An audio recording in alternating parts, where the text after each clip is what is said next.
मम हरि विष्णु महेश विधिरविचन्द्रारुणय शक्ति गणेश गणेश जागृपाल सर्वज्ञो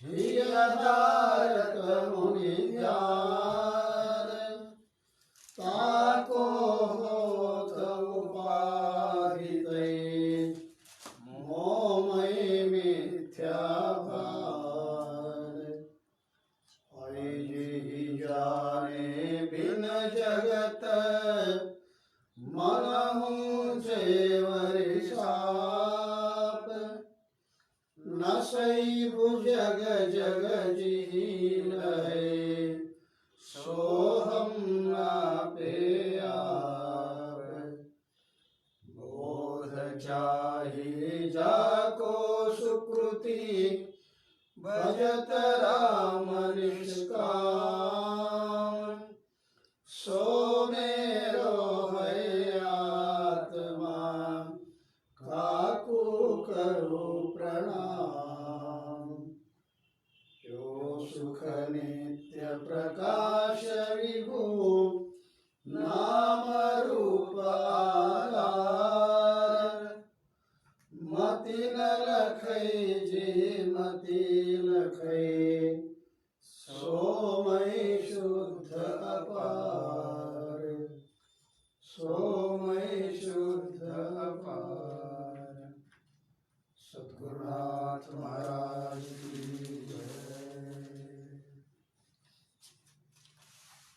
परम पूज्य प्रातस्मरणीय ಸದ್ಗುರುಗಳ ಚರಣಾರವಿಂದಗಳನ್ನು ಹೃತ್ಪತ್ರದಲ್ಲಿ ಧ್ಯಾನಿಸಿ ಅದ್ವೈತ ಸಾರ್ವಭೌಮ ಜಗದ್ಗುರು ಸಿದ್ಧಾರೂಢರ ಬ್ರಹ್ಮವಿದ್ಯಾ ಸಂಪ್ರದಾಯ ಕರ್ತೃಗಳಾದ ಸಮಸ್ತ ಋಷಿ ಮಣಿ ಸಂತ ಶರಣರ ಚರಣಾರವಿಂದಗಳಲ್ಲಿ ಅಭಿವಂದಿಸಿ ಗ್ರಂಥಕರ್ತರಾದ ಪರಮ ಪೂಜ್ಯ ಸಾಧು ನಿಶ್ಚಲದಾಸಜಿ ಅವರ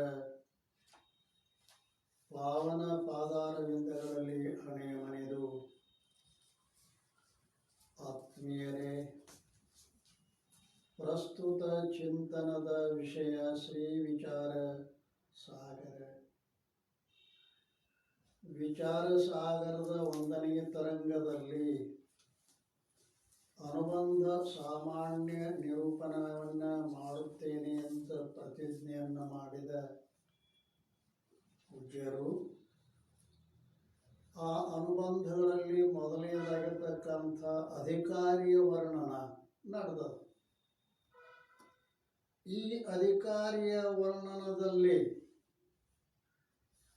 ನಿನ್ನಿನ ದಿವಸ ಏನು ನಡೀತು ಅಂತ ಕೇಳಿದರೆ ವೇದಾಂತ ಏಕದೇಶೀಯ ಮತ ನಿನ್ನೆ ಚಿಂತನೆ ಮಾಡಿದ್ದೀವಿ. ಹಿಂದೇನು ಹೇಳಿದ ವೇದಾಂತಿಗಳು ಅವಾಂತರ ವಾಕ್ಯಕ್ಕೆ ಪರೋಕ್ಷ ಜ್ಞಾನದ ಹೇತು ಮಹಾವಾಕ್ಯದಿಂದ ಅಪರೋಕ್ಷ ಜ್ಞಾನ ಆಗ್ತದೆ ಅಂತ ಹಿಂದೆ ಹೇಳಿದಾಗ ಅದರೊಳಗೆ ಇವ ಶಂಕ ಮಾಡಿದಾನ ವೇದಾಂತದ ಏಕದೇಶಿ. ಅವ ಏನಂತಾನ? ಏಕದೇಶಿ ಶ್ರವಣ ಮನನ ನಿಧಿಧ್ಯಾಸನ ಸಹಿತವಾದ ವಾಕ್ಯದಿಂದ ಅಪರೋಕ್ಷ ಜ್ಞಾನ ಆಕತಿ. ಕೇವಲ ವಾಕ್ಯದಿಂದ ಪರೋಕ್ಷ ಜ್ಞಾನವೇ ಆಗುತ್ತದೆ, ಅಪರೋಕ್ಷ ಜ್ಞಾನ ಆಗುವುದಿಲ್ಲ. ಒಂದು ವೇಳೆ ಕೇವಲ ವಾಕ್ಯದಿಂದನೇ ಅಪರೋಕ್ಷ ಜ್ಞಾನ ಆಕಿತ್ತು ಅಂತಂದ್ರೆ, ವಾಕ್ಯದಿಂದ ಅಂದ್ರೆ ಮಹಾವಾಕ್ಯದಿಂದ ಅಂತ ಅರ್ಥ ಮಾಡಬೇಕು. ಕೇವಲ ಮಹಾವಾಕ್ಯದಿಂದನೇ ಅಪರೋಕ್ಷ ಜ್ಞಾನ ಜೋರ್ ಆಕಿತ್ತು ಅಂತಂದರೆ ಶ್ರವಣ ಮನನ ನಿಧಿಧ್ಯಾಸನಗಳು ವ್ಯರ್ಥ ಆಗ್ತವೆ ಅಂತ ಅವನ ವಾದ. ಯದ್ಯಪಿ ನೀವು ಸಿದ್ಧಾಂತಿಗಳು ಹೀಗೆ ಹೇಳಬಹುದು, ಏನಂತ ವಾಕ್ಯದಿಂದ ಅಪರೋಕ್ಷ ಜ್ಞಾನನೇ ಆಗ್ತದೆ ಮತ್ತು ಶ್ರವಣಾದಿಗಳಿಂದ ಅಸಂಭಾವನಾ ವಿಪರೀತ ಭಾವನಾ ನಿವೃತ್ತಿ ಆಗ್ತವೆ. ಆದ್ದರಿಂದ ಶ್ರವಣಾದಿಗಳು ವ್ಯರ್ಥ ಆಗುವುದಿಲ್ಲ ಅಂತ ಒಂದು ವೇಳೆ ಸಿದ್ಧಾಂತಿಗಳು ಹೀಗೆ ಹೇಳಿದ್ರೆ ತಥಾಪಿ ಅದು ಸಂಭವಿಸುವುದಿಲ್ಲ. ಯಾಕಂದ್ರೆ ಅವ್ರು ಹೇಳ್ತಾರಲ್ಲ, ಯಾವ ವಸ್ತುನ ಪ್ರತ್ಯಕ್ಷ ಜ್ಞಾನ ಆಗ್ತದೆ ಅದರೊಳಗೆ ಅಸಂಭಾವನಾ ವಿಪರೀತ ಭಾವನಾ ಯಾರಿಗೂ ಬರುವುದೇ ಇಲ್ಲ. ನಮ್ಮ ಎದುರಿಗೊಂದು ಪೆನ್ ಅದ, ಪೆನ್ನ ಜ್ಞಾನ ಆಗ್ಯದ, ಜ್ಞಾನ ಆದ ಬಳಿಕ ಇದು ಪೆನ್ ಹೌದು ಅಲ್ಲೋ ಈ ರೀತಿಯಾಗಿ ಅಪರೋಕ್ಷ ಆದ ಬಳಿಕ ಆ ವಸ್ತುವಿನಲ್ಲಿ ಅಸಂಭಾವನಾ ವಿಪರೀತ ಭಾವನಾ ಬರ್ಲಕ್ಕೆ ಸಾಧ್ಯನೇ ಇಲ್ಲ. ಬಂದಿದ್ರೆ ನೀವು ಶ್ರವಣ ಮರಣ ನಿಧ್ಯಾಸನದಿಂದ ಅದನ್ನು ನಿವೃತ್ತಿ ಮಾಡಬೇಕು ಅಂತ ಹೇಳಬಹುದಾಗಿತ್ತು. ಆದರೆ ಅಪರೋಕ್ಷ ಜ್ಞಾನ ಆದ ಬಳಿಕ ಅಲ್ಲಿ ಏನಾಗ್ತದೆ, ಅಸಂಭಾವನೆ ಪ್ರಭಾವನೆ ಬರುವುದೇ ಇಲ್ಲ.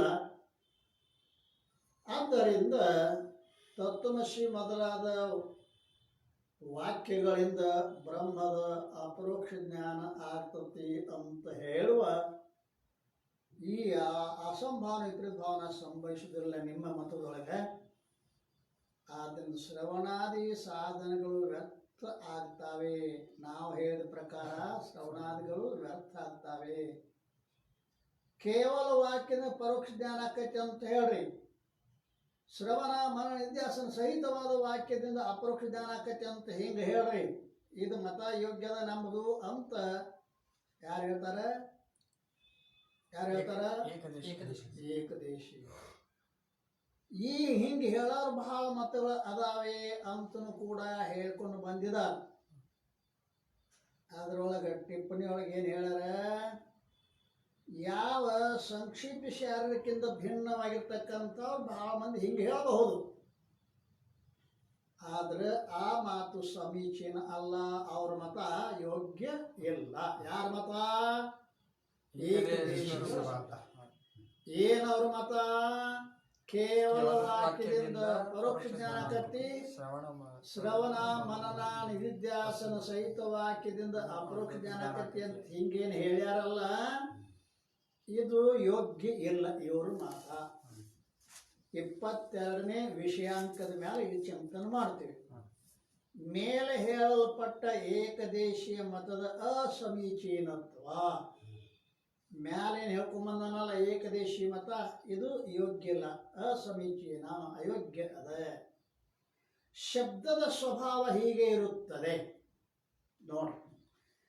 ನಾವು ಮನುಷ್ಯರ ಸ್ವಭಾವಗಳ ಗೊತ್ತಾಗಿತ್ತು ನಮ್ಗೆ, ಅವನ ಸ್ವಭಾವ ಹಿಂಗೆ, ಇವನ ಸ್ವಭಾವ ಹಿಂಗೆ ಅಂತೇಳಿ. ಶಬ್ದದ ಸ್ವಭಾವನ ಹಿಂಗೈತೆ ಅಂತ ನಾವು, ಶಬ್ದದ ಸ್ವಭಾವ ಏನದ? ಶಬ್ದದ ಸ್ವಭಾವ ಯಾವ ವಸ್ತು ವ್ಯವಹಿತ ಆಗೈತೋ ಅದರ ಜ್ಞಾನ ಶಬ್ದದಿಂದ ಪರೋಕ್ಷವಾಗಿಯೇ ಆಗ್ತದೆ. ಯಾವ ಪ್ರಕಾರದಿಂದ ವ್ಯವಹಿತ ವಸ್ತುವಿನ ಜ್ಞಾನ ಶಬ್ದದಿಂದ ಅಪರೋಕ್ಷ ಆಗುವುದಿಲ್ಲ. ಇಲ್ಲಿ ವ್ಯವಹಿತ ಅನ್ನೋದು ಬಹುಶಃ ನಿಮಗೆ ಅರ್ಥ ಆಗಲಿಕ್ಕಿಲ್ಲ. ಅದಕ್ಕೆ ಟಿಪ್ಪಣಿಕಾರರು ಅದರ ಅರ್ಥ ಬರೀತಾರೆ. ವ್ಯವಹಿತ ಅವ್ಯವಹಿತ ಎರಡು ಶಬ್ದ ಅದಾವ. ದೇಶದಿಂದ ಅಥವಾ ಕಾಲದಿಂದ ಅಂತರಾಯಕ್ಕೆ ವ್ಯವಧಾನವೆನ್ನುತ್ತಾರೆ. ವ್ಯವಧಾನವುಳ್ಳ ವಸ್ತುವು ವ್ಯವಹಿತವೆನ್ನುತ್ತಾರೆ. ದೇಶದಿಂದಾಗಲಿ ದೂರ ಇರಬೇಕು, ಕಾಲದಿಂದಾಗಲಿ ದೂರ ಇರಬೇಕು, ಅದಕ್ಕೆ ವ್ಯವಧಾನ ಅಂತಾರೆ. ಆ ವ್ಯವಧಾನದಿಂದ ಕೂಡಿಕೊಂಡಿರ್ತಕ್ಕಂಥ ವಸ್ತುಗೆ ವ್ಯವಹಿತ ಅಂತಾರೆ. ಅದಲ್ಲ, ಹೇಗೆ ಯಾವ ವಸ್ತು ದೂರ ದೇಶದಲ್ಲಿ ಇರುವುದು ಅದು ದೇಶದಿಂದ ವ್ಯವಹಿತ ಅಂತ ತಿಳ್ಕೋಬೇಕು. ಯಾವ ವಸ್ತು ಭೂತ ಅಥವಾ ಭವಿಷ್ಯತ್ ಕಾಲದಲ್ಲಿ ಇರುವುದು ಅದು ಕಾಲದಿಂದ ವ್ಯವಹಿತ ಅಂತ ತಿಳ್ಕೋಬೇಕು. ಯಾವ ವಸ್ತು ಕಾಲದಿಂದ ಯಾವ ವಸ್ತು ದೂರ ದೇಶದಲ್ಲಿ ಇರುವುದೋ, ಕಾಶಿ ದೇಶ ಇಲ್ಲಿ ಐತೇನೋ, ಉತ್ತರದಾಗೈತಿ ಕಾಶಿ ದೇಶ, ಇಲ್ಲಿ ಇಲ್ಲ. ಕಾಶಿ ದೇಶ ವ್ಯವಹಿತ ಆತು. ಎದರಿಂದ ವ್ಯವಹಿತ ಆತು? ದೇಶದಿಂದ ವ್ಯವಹಿತ ಆತು. ಅಲ್ಲ, ಈ ದೇಶದಾಗಿಲ್ಲ, ಅದು ಉತ್ತರ ದೇಶದಾಗೈತಿ. ಅದು ದೇಶದಿಂದ ವ್ಯವಹಿತ ಆತು. ಇನ್ನು ಕಾಲದಿಂದ ವ್ಯವಹಿತ. ಪಾಂಡವರು ಇದ್ರು, ಅದಾರು ಅಂತಿರೋ, ಇದ್ರು ಅಂತಿರೋ, ಇದ್ರು. ಭೂತ ಕಾಲದೊಳಗೆ ದ್ವಾಪಾರ ಯುಗದೊಳಗಿದ್ರು. ಈಗ ಅದಾರೇನು ಅಂದ್ರೆ ಏನಾಯ್ತು? ಇವರ ಅವಸ್ಥೆ ಕಾಲದಿಂದ ವ್ಯವಹಿತ ಆದ್ರಿ. ಇವರು ದೇಶದಿಂದ ವ್ಯವಹಿತ ಆದದ್ದು ಕಾಶಿ, ಕಾಲದಿಂದ ವ್ಯವಹಿತ ಆದದ್ದು ಪಾಂಡವರು. ಹಿಂಗ ಇದು ದೃಷ್ಟಾಂತ. ಇದು ದೇಶದಿಂದ ವ್ಯವಹಿತ ಆಗಿತ್ತು ಅಂದ್ರೆ, ಕಾಲದಿಂದ ವ್ಯವಹಿತ ಆಗಿತ್ತು ಅಂತಂದ್ರೆ ಇದಕ್ಕೆ ದೂರ ಇತ್ತಂದ್ರೆ ಇದಕ್ಕೆ ವ್ಯವಹಿತ ವಸ್ತು ಅಂತ ಕರೀತಾರೆ. ಮತ್ತು ವ್ಯವಹಿತದಿಂದ ಭಿನ್ನವಾದ ಯಾವ ಅಂತರಾಯ ರಹಿತವಾಗಿರ್ತಕ್ಕಂಥ ವಸ್ತು ಐತಿ ಅದು ಅವ್ಯವಹಿತ ಅಲ್ರಿ. ದೇಶದಿಂದ ದೂರ ಇರಬಾರ್ದು, ಕಾಲದಿಂದನೂ ದೂರ ಇರಬಾರ್ದು. ಅದಕ್ಕೇನಬೇಕು? ಅವ್ಯವಹಿತ. ದೂರದಿಂದಾಗಲಿ ಕಾಲದಿಂದಾಗಲಿ ದೂರ ಇತ್ತಂದ್ರೆ ವ್ಯವಹಿತ. ದೇಶದ ಕಾಲದ ದೂರ ಇರಲಾರ್ದನೆ ಅತ್ಯಂತ ಸಮೀಪ ಇತ್ತು ಅಂತಂದಕ್ಕೆ ಅವ್ಯವಹಿತ ಅಂತ ಕರೀತಾರೆ. ಇಲ್ಲೇ ಮ್ಯಾಗ ಟೀಕಾದಾಗ ಏನು ಹೇಳ್ಯಾರ ಅಂತ ಕೇಳಿದ್ರೆ, ಹೇಗಂದ್ರೆ ವ್ಯವಹಿತ ಸ್ವರ್ಗದ ಮತ್ತು ಇಂದ್ರಾದಿ ದೇವತೆಗಳ ಜ್ಞಾನ ಶಾಸ್ತ್ರರೂಪ ಶಬ್ದದಿಂದ ಪರೋಕ್ಷವಾಗಿಯೇ ಆಗುತ್ತದೆ. ಸ್ವರ್ಗ ವ್ಯವಹಿತ ಐತೆ, ಅವ್ಯವಹಿತ ಐತೆ. ಸ್ವರ್ಗ ವ್ಯವಹಿತ. ಇಂದ್ರಾದಿ ದೇವತೆಗಳು ವ್ಯವಹಿತದ. ಅಂತ ವ್ಯವಹಿತವಾದ ಶಬ್ದ ಆ ವಸ್ತುವಿನ ಶಬ್ದ ಹ್ಯಾಂಗ ಬೋಧನ ಮಾಡಿದರೂ ಕೂಡ ಅದರ ಜ್ಞಾನ ಹೆಂಗತಿ ಪರೋಕ್ಷವಾಗಿಯೇ ಆಗ್ತದೆ. ಅಲ್ಲ, ನಾವು ಕೇಳಿದೆವು ಸ್ವರ್ಗ ಒಂದು ಐತಿ ಅಂತ ಪುರಾಣಾದಿಗಳಲ್ಲಿ ಶಾಸ್ತ್ರಗಳಲ್ಲಿ ಕೇಳಿದ್ದೀವಿ. ಪುಣ್ಯ ಮಾಡಿರ್ತಕ್ಕಂಥ ಸ್ವರ್ಗಕ್ಕೆ ಹೋಗಾರ ಅಂತ ಕೇಳಿದ್ದೀವಿ. ಇನ್ನು 108 ಯಜ್ಞ ಮಾಡಿದವ್ರು ಇಂದ್ರ ಅಕ್ಕಾರ ಅಂತೂ ಕೇಳಿದ್ದೀವಿ. ಇಂದ್ರಾದಿ ದೇವತೆಗಳಾಗಲಿ ಸ್ವರ್ಗವೇ ಆಗಲಿ ಅದು ಹೆಂಗದ ಅಂತ ಕೇಳ ವ್ಯವಹಿತ ಅದ. ಆ ಸ್ವರ್ಗದ್ದು ಆ ಇಂದ್ರಾದಿ ದೇವತೆಗಳದ್ದು ನಾವು ಶಬ್ದದಿಂದ ಪರೋಕ್ಷವಾಗಿಯೇ ತಿಳ್ಕೊಬೇಕಾಕೈತಿ, ಅಪರೋಕ್ಷವಾಗಿ ತಿಳ್ಕೊಳ್ಳಕ್ ಆಗುವುದಿಲ್ಲ. ಅಲ್ಲ, ಅರ್ಥಾತ್ ಲೈಟ್ ಮುಂದೆ ಯಾವ ವಸ್ತು ಅವ್ಯವಹಿತವಾಗಿರುವುದೋ ಅದರ ಜ್ಞಾನವು ಶಬ್ದದಿಂದ ಅಪರೋಕ್ಷ ಮತ್ತು ಪರೋಕ್ಷ ಎರಡೂ ಆಗ್ತೈತಿ. ಹೆಂಗಿರ್ಬೇಕದು? ಅವ್ಯವಹಿತ ಇರಬೇಕು. ಕಾಲದಿಂದ ದೂರ ಇರಬಾರ್ದು, ದೇಶದಿಂದ ದೂರ ಇರಬಾರ್ದು, ಅತ್ಯಂತ ಸಮೀಪ ಇರಬೇಕು. ಆ ವಸ್ತುವಿಂದು ವಾಕ್ಯದಿಂದ ಶಬ್ದದಿಂದ ಅಪರೋಕ್ಷ ಜ್ಞಾನವೂ ಆಕತಿ, ಪರೋಕ್ಷ ಜ್ಞಾನವೂ ಆಕತಿ. ಅದು ಹ್ಯಾಂಗ್ರಿ ಅಂತ ನೀವು ಕೇಳಿದ್ರೆ ದೃಷ್ಟಾಂತ ಕೊಡ್ತಾರೆ. ಎಲ್ಲಿ ಅವ್ಯವಹಿತ ವಸ್ತುವಿನ ಶಬ್ದ ಅಸ್ಥಿ ರೂಪದಿಂದ ಬೋಧಿಸುವುದೋ ಅಲ್ಲಿ ಅವ್ಯವಹಿತ ವಸ್ತುವಿಂದು ಕೂಡ ಪರೋಕ್ಷ ಜ್ಞಾನವೇ ಆಕತಿ, ಅಪರೋಕ್ಷ ಆಗುವುದಿಲ್ಲ. ಅವ್ಯವಹಿತ ವಸ್ತುವಿನ ಅಸ್ಥಿ ಇರುತ್ತದೆ ಇಟ್ಟ ಹೇಳ್ತಿ, ಅದು ಅವ್ಯವಹಿತ ಇದ್ರೂ ಕೂಡ ಇರುತ್ತದೆ ಇಟ್ಟ ಹೇಳೋದ್ರಿಂದ ಏನಾಕತಿ ನಮಗ? ಪರೋಕ್ಷ ಜ್ಞಾನ. ಹೇಗೆಂದರೆ ದಶಮ ಪುರುಷನಿದ್ದಾನೆ, ಈ ರೀತಿಯಿಂದ ಅಸ್ಥಿ ರೂಪದಿಂದ ಬೋಧನ ಮಾಡಿರುವ ಯಾವ ಅವ್ಯವಹಿತ ದಶಮ ಇರುವನೋ ಅವನ ಜ್ಞಾನ ಶಬ್ದದಿಂದ ಪರೋಕ್ಷವೇ ಆಗುತ್ತದೆ. ಇದ್ದಾನೆ ಅಂತಿಟ್ಟ ಹೇಳ್ತೆ ಅಲ್ಲ. ದಶಮನಿಗೆ ವ್ಯವಹಿತದಾನೋ ಅವ್ಯವಹಿತದಾನೋ? ದಶಮನಿಗೆ ಅವನ್ ಬಿಟ್ಟು ಹೊರಗಿಲ್ಲ ಇಲ್ಲಮ್ಮ. ದಶಮನಿಗೆ ವ್ಯವಹಿತ ಇಲ್ಲ, ಅವ್ಯವಹಿತನ ಅದಾನ. ಆದ್ರೂ ಕೂಡ ವಾಕ್ಯ ಏನಾಯ್ತು? ಇದ್ದಾನೆ ಇಟ್ಟ ಹೇಳಿದೆ, ನೀನೇ ಅಂತ ಹೇಳಿಲ್ಲ. ಇದ್ದಾನೆ ಅಂತ ಹೇಳುವುದರಿಂದ ಅವ್ಯವಹಿತವಾದ ದಶಮನಿಗೆ ಯಾವ ಜ್ಞಾನ ಆಯ್ತು? ಪರೋಕ್ಷ ಆಯ್ತು ಅಪರೋಕ್ಷ ಆಯ್ತು? ಪರೋಕ್ಷ ಆಯ್ತು. ಯಾಕಂದ್ರೆ ಶಬ್ದ ಇದ್ದಾನೆ ಅಂತ ಇಟ್ಟ ಬೋಧ ಮಾಡ್ಯಾರ ಅಲ್ಲ, ನೀನೇ ಅಂತ ಬೋಧ ಮಾಡಿಲ್ಲ, ಇದ್ದಾನೆ ಅಂತ ಇಟ್ಟ ಬೋಧ ಮಾಡೈತಿ. ಅಂದ್ರೆ ಅವ್ಯವಹಿತವಾದ ದಶಮನಿಗೆ ಅಸ್ಥಿ ರೂಪದಿಂದ ಶಬ್ದ ಬೋಧ ಮಾಡಿದರೆ ಆ ದಶಮನಿಗೆ ದಶಮಂದು ಪರೋಕ್ಷ ಜ್ಞಾನ ಆಗ್ತೈತಿ. ಅದಾನಪ್ಪ ಅದಾನ, ಎಲ್ಲೂ ಅದಾನ, ಹಿಂಗ ಜ್ಞಾನ ಆಗುತ್ತದೆ. ಈ ರೀತಿಯಿಂದ ಅಸ್ಥಿ ರೂಪದಿಂದ ಬೋಧನ ಮಾಡಿರುವ ಯಾವ ಅವ್ಯವಹಿತ ದಶಮ ಇರುವನೋ ಅವನ ಜ್ಞಾನವು ಶಬ್ದದಿಂದ ಪರೋಕ್ಷವಾಗಿ ಆಗುತ್ತದೆ. ತಿಳಿತಾ?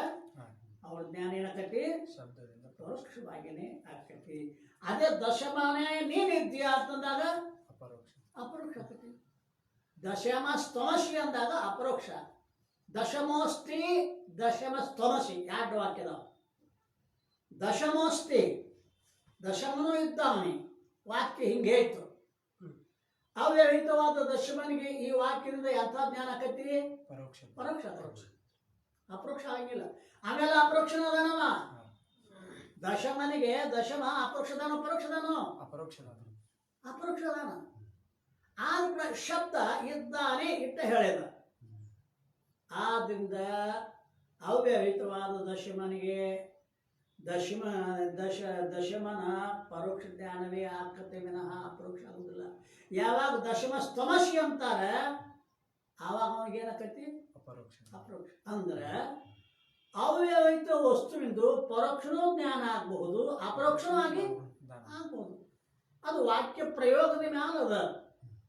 ಆಮೇಲೆ ಅವ್ಯವಹಿತದ ದಶಮನಿಗೆ ಅವ್ಯವಹಿತದ ಇದ್ರೂ ಕೂಡ ಆಪ್ತ ಪುರುಷ ಬಂದ ಅಳಾಕತ್ಯಾರ ಅದಾನಪ್ಪ ಅಂತ ಹೇಳಿದ್ರು. ಇದ್ದಾನೆ ಅಂತಿಟ್ಟ ಜ್ಞಾನ ಆಗ್ತದೆ ದಶಮ. ದಶಮ ಏನಿದಾನ್ರಿ ಅಂತ ದಶಮ ಸ್ತಮಸಿ ನೀನೇ ಇದ್ದೀಯ. ಅವಾಗ ಅವನಿಗೇನಾಯ್ತು? ಅಪರೋಕ್ಷ. ಅವ್ಯವಹಿತವಾದ ದಶಮನಿಗೆ ಏನಾಯ್ತು? ಶಬ್ದದಿಂದ ಪರೋಕ್ಷನೂ ಆಗಬಹುದು, ಅಪರೋಕ್ಷನೂ ಆಗಬಹುದು. ಇದು ಶಬ್ದದ ಸ್ವಭಾವ ಹೇಳಕತ್ತಾರೆ. ಇದರ ಮ್ಯಾಗ ಟಿಪ್ಪಣಿ ದಶಮನ ದೃಷ್ಟಾಂತ ಬಹಳ ಪ್ರಸಿದ್ಧದ ಅಲ್ಲ. 47 ಇಲ್ಲಿ ಈ ಪ್ರಸಂಗವಿರುವುದು ಹೇಗೆಂದರೆ, ಒಂದು ಊರಲ್ಲಿ 10 ಜನ ಬಾಲಕರಿದ್ದರು.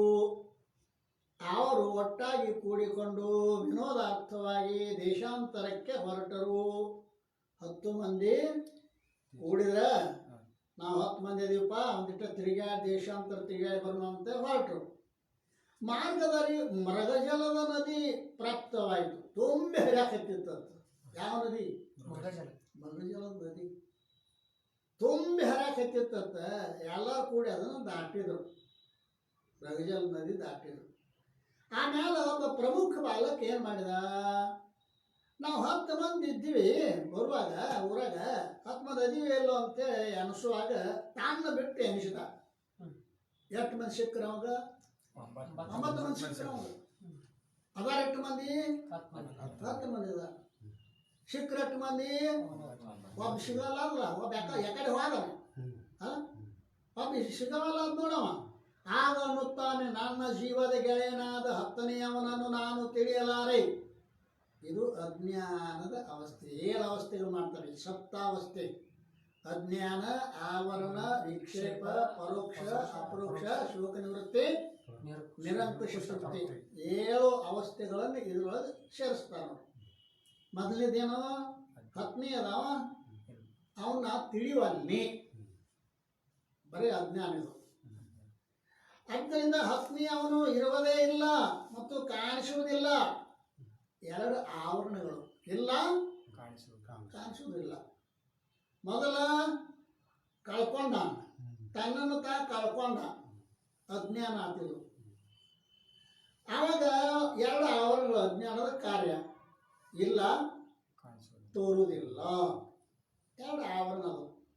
ಅದರಿಂದ ರೋಗನ ರೂಪ ವಿಕ್ಷೇಪ ಅಳಕತ್ತಿದ. ಯಾವ ಅಳವ ಯಾವ ಮಾಡ್ತೀವ? 10ನೇದವನೇ. ಅಯ್ಯೋ ನನಗೆ ಎಲೆ ಹೋದ್ರಪ್ಪ, ಎಲ್ಲಿ ಹೋದ್ರು ಅಂತ ಅಳಾಕತ್ತಿದ. ಇದು ವಿಕ್ಷೇಪ ಅಂತ ಕರಿತಾರೆ ಇದಕ್ಕೆ, ಅದಲ್ಲ. ಅದರಿಂದ ರೋಗನ ರೂಪವಾದ ವಿಕ್ಷೇಪ ಪ್ರಾರಂಭ ಆಯಿತು. ಅಷ್ಟರಲ್ಲಿ ಯಾವನೂ ಒಬ್ಬ ಆಪ್ತ ಪುರುಷ ಬಂದ. ಯಾಕೆ ಕಲ್ತಿರು ತಮ್ಮ ಅಂದ. ಏನ್ರಿ ನಾವು 10 ಮಂದಿ ಇದ್ದೀವಿ, 10ನೇದು ಅವನ್ನ ಕಾಣಿಸ್ವಲ್ರಿ ಅಂದ. ಅವಾಗ ಆಪ್ತ ಪುರುಷ ಅಂತಾನ, ದಶಮ ಇದ್ದಾನೆ. ನೀ ಅಳ್ದಾಡಿ ತಮ್ಗೊಡ್ರೆ ದಶಮದ ಅಲನಂತ ಹೇಳುವ ಈ ವಾಕ್ಯದಿಂದ ದಶಮ ಪುರುಷನಿಗೆ ಸ್ವಸ್ವರೂಪಭೂತವಾದ ದಶಮನ ತಾನೇ ಆಗಿರುವ ದಶಮನ ಏನಾಗೈತಿ ದಶಮನಿದ್ದಾನೆ ಎಂಬ ಪರೋಕ್ಷ ಜ್ಞಾನವೇ ಹುಟ್ಟಿತು. ನಾನೇ ದಶಮನಿದ್ದೇನೆ ಅಂತ ಅಪರೋಕ್ಷ ಆಗಲಿಲ್ಲ ಅವನಿಗೆ. ದಶಮನಿಗೆ ದಶಮ ಅವ್ಯವಹಿತನೇ ಅದಾನೆ, ಅವನು ಬಿಟ್ಟು ಎಲ್ಲಿ ಹೊರಗಿಲ್ಲ. ಆಗ ಕೂಡ ಇದ್ದಾನೆ ಅಂತ ವಾಕ್ಯ ಇಷ್ಟೇ ಅಸ್ಥಿ ರೂಪದಿಂದ ಬೋಧ ಮಾಡ್ಯದ. ಆದ್ದರಿಂದ ದಶಮನಿಗೆ ಅದರಿಂದ ಏನಾಯ್ತು ಪರೋಕ್ಷ ಜ್ಞಾನ. ಅಪರೋಕ್ಷದಾನ ದಶಮನಿಗೆ ಅಪರೋಕ್ಷ. ಆದರೂ ಕೂಡ ವಾಕ್ಯದ ಸ್ವಭಾವ ಹೇಳಕ್ಕಾರ ಅವ್ರೆ. ವಾಕ್ಯದ ಸ್ವಭಾವ ಅಸ್ಥಿ ಅಂತ ಬೋಧ ಮಾಡಿದ್ ನೋಡೋದು. ಅಸ್ಥಿ ಅಂತ ಬೋಧ ಮಾಡಿದ್ರಿಂದ ಪರೋಕ್ಷವೇ ಆಗ್ಬೇಕದು. ಅವನು ಆ ವಸ್ತು ಅಪರೋಕ್ಷ ಆಗಿದ್ದರೂ ಕೂಡ ಅಸ್ಥಿ ಎಂಬ ಈ ವಾಕ್ಯ ಅವನಿಗೆ ಏನು ಮಾಡ್ತು ಅಂತ ಕೇಳ ಅಪರೋಕ್ಷ ಮಾಡಿಕೊಡ್ಲಿಲ್ಲ, ಪರೋಕ್ಷ ಮಾಡಿಕೊಟ್ಟಿತು. ಪರೋಕ್ಷ ಜ್ಞಾನ ಹುಟ್ಟಿತು. ನಂತರ ಅವನು ಕೇಳ್ತಾನೆ ದಶಮ ಎಲ್ಲಿದ್ದಾನ್ರಿ ಹೀಗೆಂದು ಕೇಳಲು ಆಪ್ತ ಪುರುಷ ದಶಮನು ನೀನೇ ಇರುವಿ. ಅವನಿಗೆ ಹೇಳ್ದ, ತಮ್ಮ ನೀನೇ ಇದ್ದೀವು ದಶಮ ಅಂತ ಹೇಳ್ದ. ಆಗ ದಶಮನು ನಾನೇ ಇದ್ದೇನೆ ಹೇಗೆಂದು ಅಪರೋಕ್ಷ ಜ್ಞಾನವಾಯಿತು. ಅಂದ್ರೇನು ಅವ್ಯವಹಿತ ವಸ್ತುವೆಂದು ಪರೋಕ್ಷ ಜ್ಞಾನವೂ ಆಕತಿ, ಅಪರೋಕ್ಷ ಜ್ಞಾನವೂ ಆಕತಿ. ಅಸ್ಥಿರೋಧದಿಂದ ಪರೋಕ್ಷ ಜ್ಞಾನ ಆಗ್ತದೆ. ಮತ್ತು ನೀನೇ ಅಂತ ಹೇಳುವುದರಿಂದ ಸ್ವರೂಪ ಬೋಧಕ ವಾಕ್ಯದಿಂದ ಪ್ರಯೋಗ ಮಾಡುವುದರಿಂದ ಅಪರೋಕ್ಷ ಜ್ಞಾನ ಆಗ್ತದೆ. ಆದ್ದರಿಂದ ಅಜ್ಞಾನಕೃತ ಆವರಣ ಸಹಿತ ರೋಧನಾದಿ ವಿಕ್ಷೇಪ ನಾಶವಾಯಿತು. ದಶಮ ಸಿಕ್ಕಲ್ಲ ಈಗ ಅಲ್ಲ, ಕಳ್ಕೊಂಡಿದ್ದ ಸಿಕ್ಕ. ಈಗೇನಾಗ್ಬಿಟ್ಟು ಅಜ್ಞಾನಕೃತ ಆವರಣ ಹೋತು. ದಶಮಿಲ್ಲ ಅಂತನ್ನುವಂಥದ್ದು ಏನೈತಲ್ಲ ಅಜ್ಞಾನ, ಅದು ಆವರಣ ಹೋತು. ಆವರಣ ರೋಧನಾದಿ ವಿಕ್ಷೇಪನೂ ಹೋತು. ಇದ್ದಾನೆ ಅಂತೇಳಿ ನಾನೇ ಇದ್ದೇನೆ ಅನ್ನೋದರಿಂದ ನಾಶವಾಯಿತು. ಇದರಿಂದ ಹರ್ಷರೂಪ ತೃಪ್ತಿ ಆಯಿತು. ಅಜ್ಞಾನ ಹೋತು, ವಿಕ್ಷೇಪ ಹೋತು, ತೃಪ್ತಿ ಆಯಿತು. ಮೂರದು ಆಯ್ತಾ.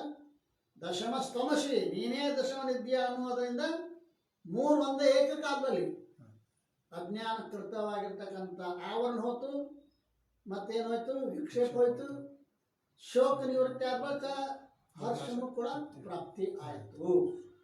ಇದು ದೃಷ್ಟಾಂತ ಆಯ್ತು. ಇನ್ನು ಸಿದ್ಧಾಂತ ಏನಪ್ಪ? ದೃಷ್ಟಾಂತ ಎಲ್ಲ ಕಡೆ ಸಿಗ್ತದ. ಸಿದ್ಧಾಂತ ಇದಕ್ಕೆ ಇಲ್ಲೇ ಹೇಳ್ಯಾರ ವಿಚಾರ ಸಾಗರಕಾರ, ಇವರೇ ಹೇಳ್ತಾರೆ, ಮತ್ತವ್ರು ಹೇಳ್ತಾರೆ.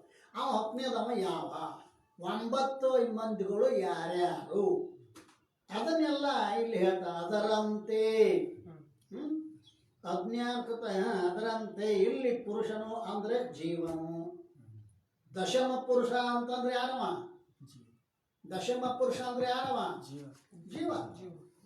ದಶಮ ಪುರುಷ ಅಂತನವ ಯಾವ ತನ್ನನ್ನು ತಾನು ಕಳೆದುಕೊಂಡು ಹತ್ತು ಗೋಳಾಡಿ ಇದ್ದಾನೆ, ನಾನೇ ಇದ್ದೇನೆ ಅಂತ ಏನು ಭಾವನಾ ಮಾಡ್ಕೊಂಡನಲ್ಲ, ಆ ಪುರುಷ ಯಾವವ? ಜೀವ ಅಲ್ಲ. ಪುರುಷನು ಅಂದ್ರೆ ಜೀವನು. ಇವ ಸ್ಥೂಲ ಶರೀರ ಸಹಿತ ಅಷ್ಟಪುರಿ ರೂಪ ನವಪುರುಷರೊಡನೆ ಇವ 10ನೇದವ ಜೀವ. 10ನೇದವ ಅಂದ್ರೆ ಇನ್ನು 9 ಮಂದಿ ಯಾರ್ಯಾರೀ? ಸ್ಥೂಲ ಶರೀರ ಅಂದ್ರೆ ಅಷ್ಟಪುರಿಗಳು. ಅಷ್ಟಪುರಿ ಅಂದ್ರೆ 8 ಪುರಿಗಳು. 8 ಪುರಿಗಳು ಸ್ಥೂಲ ಶರೀರ. ಎಷ್ಟದು? 9. ಇವ 10ನೇದವ ದಶಮ ಜೀವ ಅದಲ್ಲ. ಅಷ್ಟಪುರಿ ಅಂದ್ರೆ ಏನೇನ್ರಿ? 5 ಗುಂಪು ಮಾಡ್ಯಾರ. ಜ್ಞಾನೇಂದ್ರ ಪಂಚಕ 1, ಕರ್ಮೇಂದ್ರ ಪಂಚಕ 2, ಪ್ರಾಣ ಪಂಚಕ 3, ಅಂತಃಕರಣ ಚತುಷ್ಟಯ 4, ಭೂತ ಪಂಚಕ 5, ಕಾಮ 6, ಕರ್ಮ 7, ವಾಸನಾ 8, ಸ್ಥೂಲ ಶರೀರ 9. ಅದಿಲ್ಲ.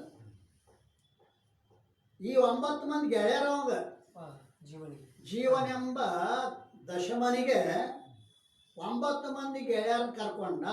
ಯಾಕಂದ್ರೆ ಇವ್ರ ಸಹಿತ ಇರ್ತಾನಿವ, ಇವ್ರು ಬಿಟ್ಟು ಇರಕ್ಕೆ ಆಗಂಗಿಲ್ಲ ಅವನಿಗೆ. ದಶಮನಿಗೆ ಜೀವ ಇರ್ಬೇಕಾದ್ರೆ ಪಂಚ ಜ್ಞಾನೇಂದ್ರಿಯಗಳು ಇರ್ಬೇಕು, ಪಂಚ ಕರ್ಮೇಂದ್ರಿಯಗಳು ಇರ್ಬೇಕು, ಪಂಚ ಪ್ರಾಣ ಇರ್ಬೇಕು, ಅಂತಕ ಚತುಷ್ಟ ಇರ್ಬೇಕು, ಪಂಚಭೂತಗಳು ಇರ್ಬೇಕು, ಕಾಮ ಕರ್ಮ ವಾಸನ ಸ್ಥೂಲ ಶರೀರ. ಈ 9 ಮಂದಿ ಕೂಡ ಕೂಡಿಕೊಂಡ ಈ 10ನೇ ಈ ಜೀವ ಏನದಾನಲ್ಲ, ಇವ ಏನ್ ಮಾಡಿದ ಅಂತ ಕೇಳಿದ್ರೆ ಸಂಸಾರೂಪ ನಗಜಲದೊಳಗೆ